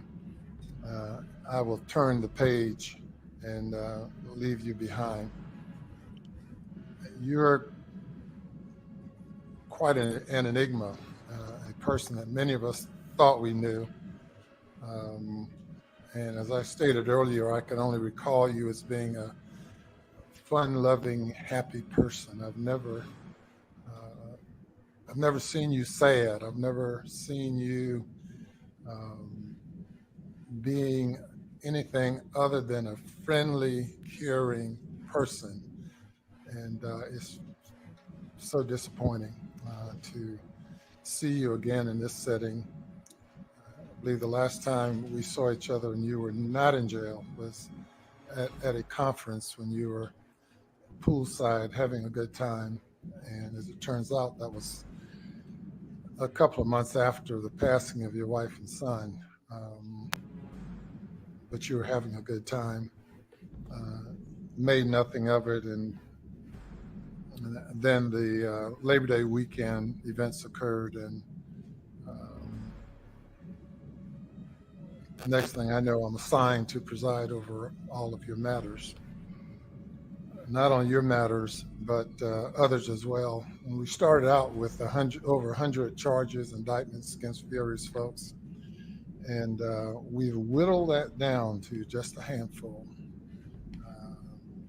outstanding. And I'm happy to turn the page and turn, not turn the remnants over to anyone else, but to certainly turn over anything pending against you to someone else. It's been said that these are white collar offenses. I've never had that distinction. I've never thought of it that way. I've looked at criminal offenses as criminal offenses. 3 property crimes in South Carolina you can get 10 years in prison. People have gotten 10 years for shoplifting, 3rd offense.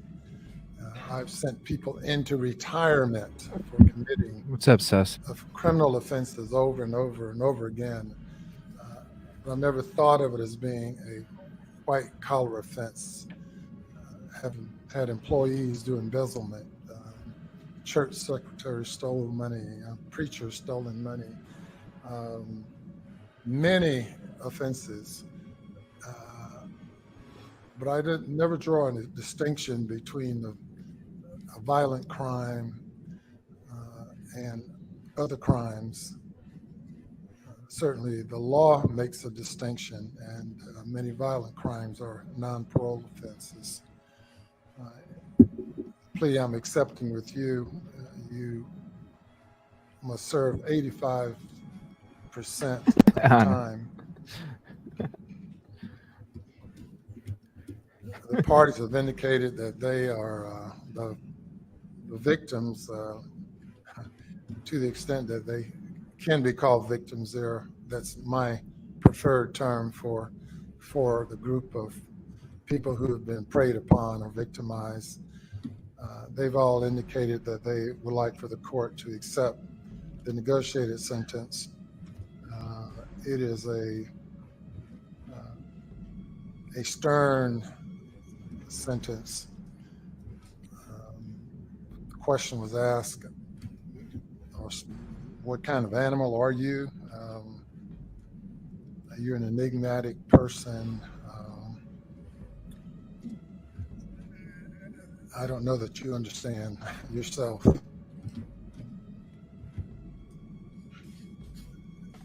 What comes to mind is the young man that I sentenced to death penalty for killing a police officer and setting his body on fire. And though personally I was opposed to capital punishment, he was sentenced to death. And in writing up that sentence report, I concluded that he was heartless. He was just empty. And when I see you and I listen to you and I reflect on all that I've seen since being appointed, assigned to these cases, you come closest to that young man. Being empty, I don't see anything. I tried to reach you at sentencing in the other case. I've listened to you here today, and I don't see anything there. Hopefully something will emerge within your spirit, within your soul. Certainly, being a person of your age and intelligence and experience, you have a lot to offer to the people that you encounter on a daily basis in the institution. I think it's admirable that you've indicated that you will help them and continue to try to do good by them. You'll certainly have a lot of opportunity to do that.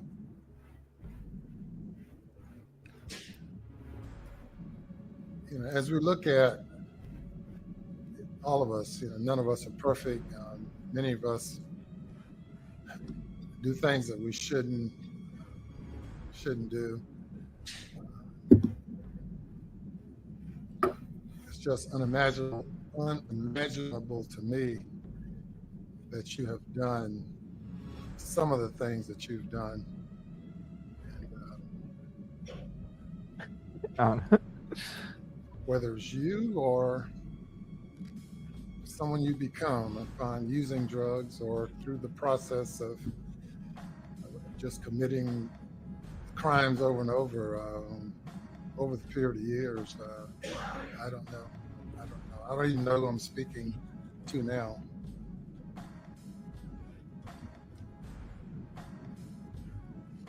But being a person of power and influence,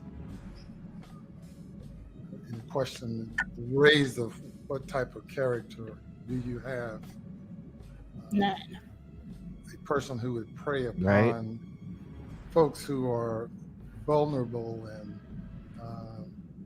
who are of a lower perceived estate than you. How you would prey upon those people who you say you love. And you would capitalize on a disparity of what you have versus what they had and what they need and what they desired. You know, in my years, I know of no greater joy as a lawyer that I've had during my 47 years as a lawyer than the joy of of having a satisfied client, of delivering good results for a client and experiencing that joy with them. I can think of no greater joy than I've experienced in being able to deliver on behalf of a client. And I'm sure you've experienced that joy as well. Until you decided that the only joy you're concerned about was your own.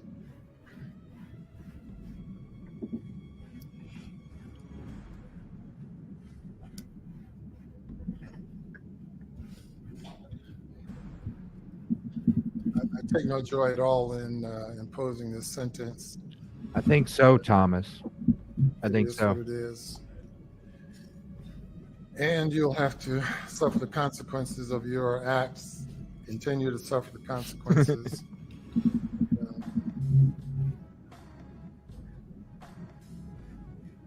And hopefully some good will come out of you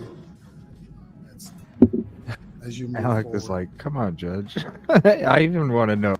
There are a number of counts here, a number of indictments, and you'll get an individual sentence as to each one. Ooh, it's cold. Man, it's cold. On indictment, she has 4727 for money laundering. The sentence is 20 years. Obtaining signature of property by false pretenses, the sentence is 10 years. Second count of obtaining property by false pretenses, count 7, 10 years. Breach of trust with fraudulent intent, value more than $10,000, the sentence is 10 years. Damn. So he's Another, obtaining property by false pretenses, count on indictment 4730, count 4, sentence is 10 years. yeah, Thomas. I think he practiced Money under. laundering on indictment, same indictment, count 5, sentence is 20 years. Dang, is he gonna? Money laundering, count 8 of that indictment, the sentence is 20 years. Whoa. Breach of trust with fraudulent intent, indictment number 32, count 1, sentence is 5 years. Money laundering under indictment number 33, count 2, the sentence is 20 years. Holy shit. Are these all added together? Money Or is laundering he just under No, yeah. indictment 34, count 2, the sentence is 20 years. Oh my gosh, this is like Forgery, a couple life sentences already. ain't it? value $10,000 or more under indictment 35, count 5, the sentence is 10 years. Oh, taco Computer sounds crimes so under damn- indictment 36, the sentence is 5 years. Breach of trust with fraudulent intent under indictment ending in 37, the sentence is 10 years. All those sentences will run concurrent with each other. Wow. Wait. Money laundering under indictment ending in 38 count 2. The sentence is 7 years consecutive Ooh. to sentences previously stated.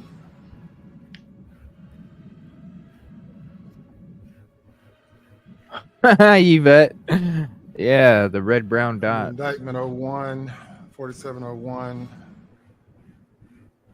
breach of trust with fraudulent intent. The sentence is 10 years concurrent. Oh, here you got. Breach So of it's just trust, whatever. fraudulent intent under indictment ending in 02, count 1. Why is he Sentence is 10 pleading? years. Why is he pleading about 55 days? What are they complaining about 55 days then? You know? Sure. Indictment ending in 10, count 1. Sentence is 5 years concurrent. Money laundering in indictment ending in 23, count 3. The sentence is 20 years.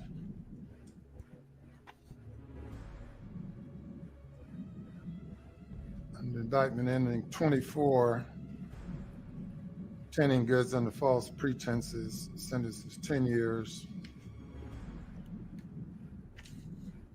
Willful intent to evade or defeat payment of taxes under indictment 34, sentences 5 years concurrent. You have one 20-year sentence and a consecutive 7-year sentence for a total sentence of 27 years. Most of the offenses pled to are serious offenses under the law. Subjects you to this 3 strikes law.